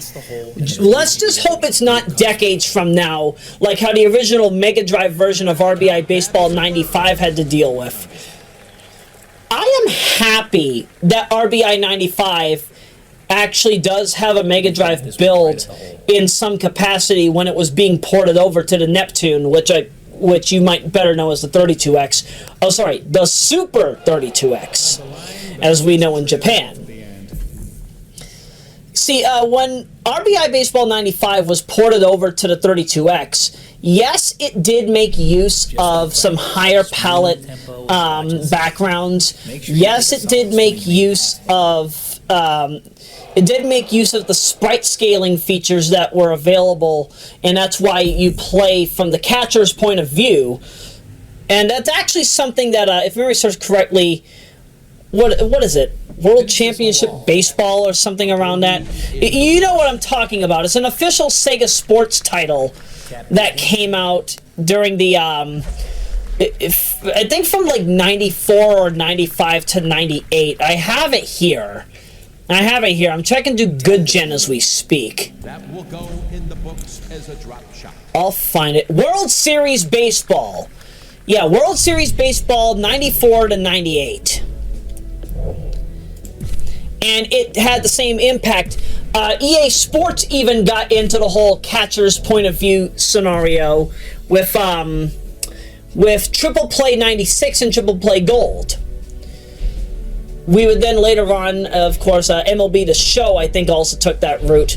But I appreciate that when RBI Baseball came back in 2014 with RBI Baseball 14, we still had the old from behind the umpire's point of view, because that's to me, that is peak arcade baseball right there. There's nothing that can beat that. But what we can beat is this 18th hole. Go with your gut feeling on club choice here. Just keep it on. But yeah, so going back to 95. 95 is obviously built off of RBI 94. By the time that the Mega Drive prototype that came out was presented, it was already trying to see development for the 32X. And there were some major changes that had to be done. Player portraits is completely broken. You go into it, and at some point, it won't work. You also cannot play the Pickles minigame. The Pickles minigame does not work as intended, but the good thing is you'll always get a flat score of 10, which means no matter what, you'll always get a gold trophy. I have been playing Pickles in 94 so much, and to this day, have not been able to get past 8. Because again, you don't get a lot of time to get your opponent out. It's a brutal experience. Stadium Tour is also slightly broken, I think, if memory serves correctly, and it's because at that time, the mapping for all of the stadiums were completely changed. So it was still assuming that it was RBI Baseball 94 as opposed to 95. And that's, I think, where the confusion comes in.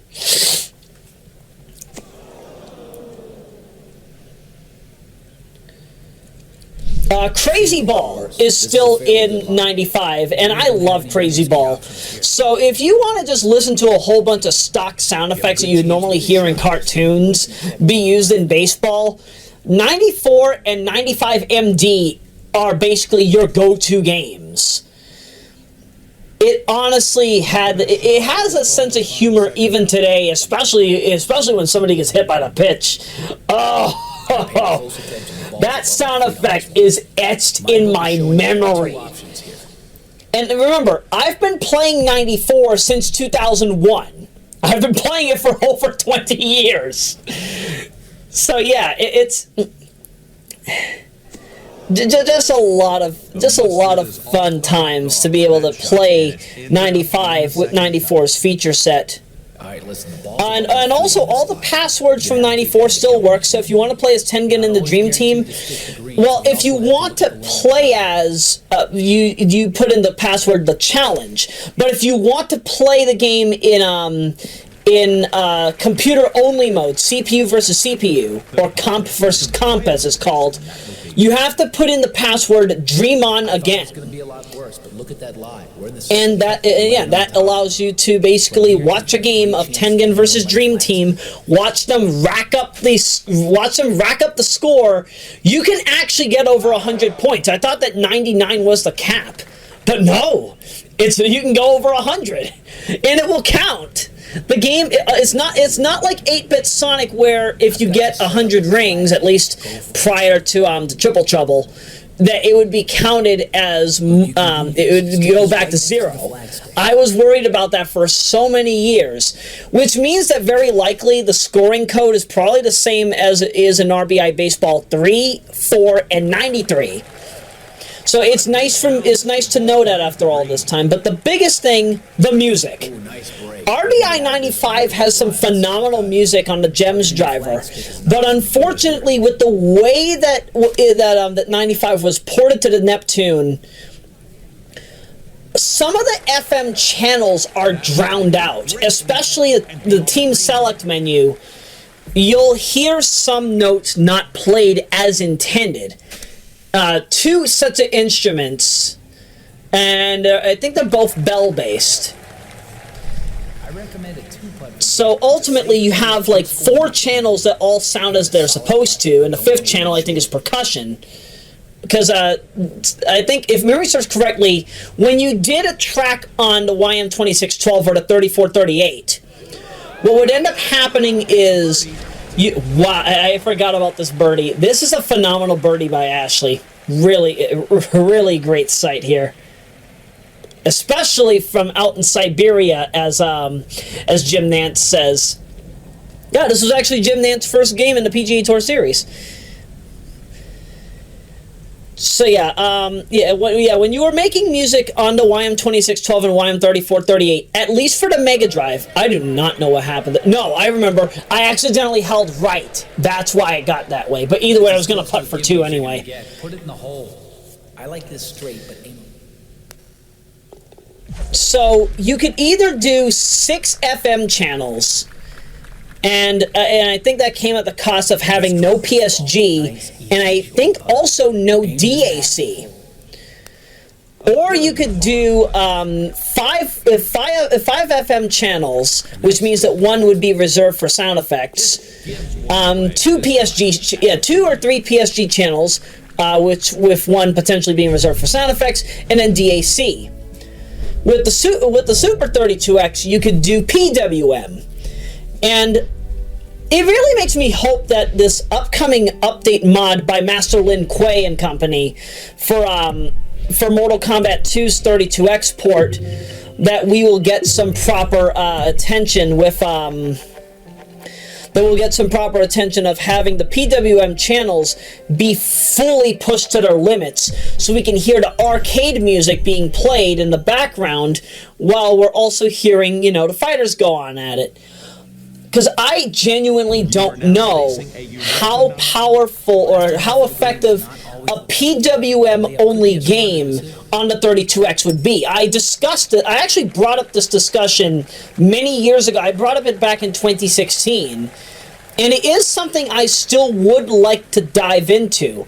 The only thing is, of course, and I've said this on plentiful occasions, it is Agreement 1, I am not a coder. I have some knowledge of hexadecimal. I can do an instrument swap mod for NHL Hockey 94.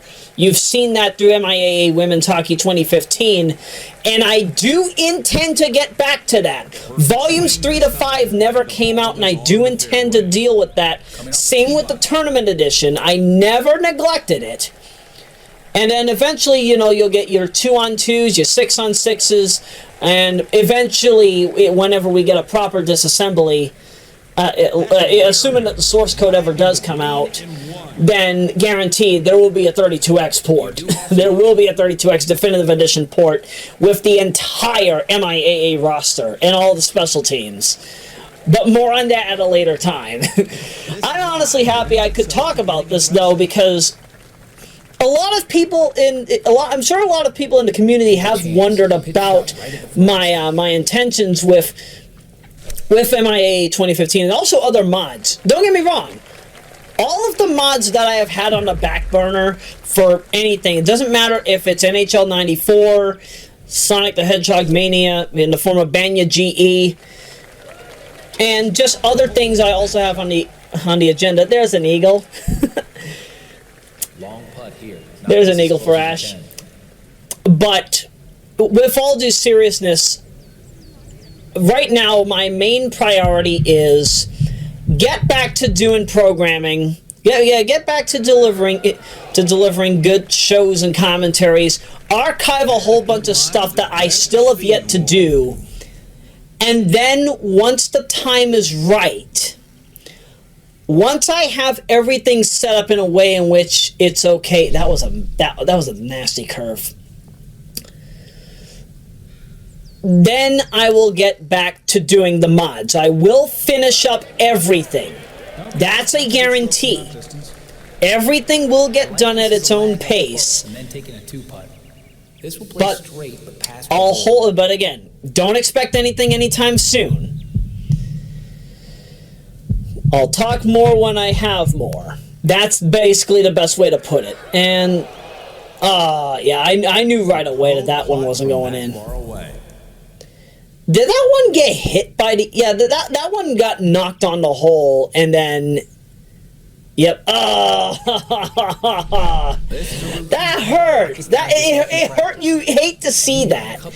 And the many times I've watched actual PGA golf, I have seen that way too many times. Remember, this is on a basic putter. This isn't on any of the advanced putters that you see down the road. Excuse me. I had pancakes earlier, so unfortunately, Let's drop this ball. Nice. Yeah. Short putt.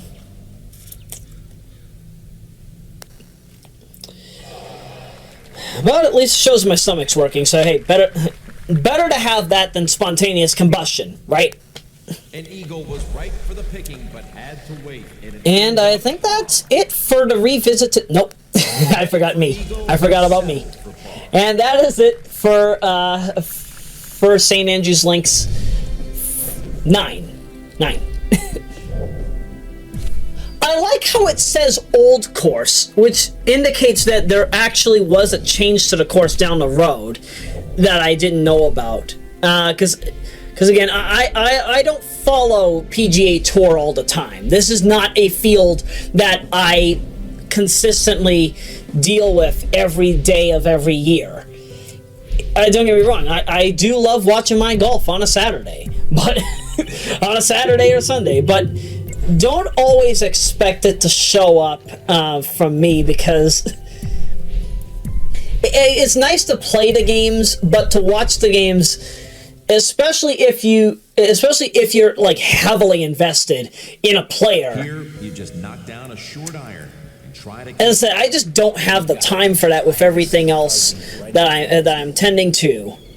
With everything else I'm tending to, both on the side of gaming and gaming, game mods, media production, and broadcasting, and trying to have all of that on top of artwork,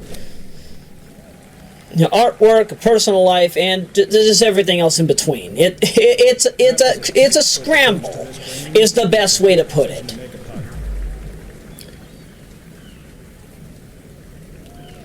Interestingly, whenever we see Pebble Beach in competitions, now that we're seeing this, since we're at the end of the part, or the end of the session, often whenever I would see Pebble Beach in a broadcast, it actually does look like this at Hole 7, weather-wise. Usually whenever we do see it, at least on CBS, most of the time or at least since I've seen it in recent years, it's ridiculously cloudy. They're like even cloudier than this. It's not rain grade, but it's enough that you don't get to truly enjoy the goodness of Pebble Beach 7 in its intended form. That's also one of the reasons why I use Pebble Beach 7 as the wallpaper for this program. Because for what it's worth, yeah, this is a nice one. Oh my goodness, yes. I love Flagstick Seeker swings like that. That's always a delight to see whenever you play this game. 92. Ooh. You see, if my accuracy was more spot on, that would have went right in. But nope. Got a good chance for a birdie on Nope. As in the broadcast of Argic, the ball said, "Agoni no."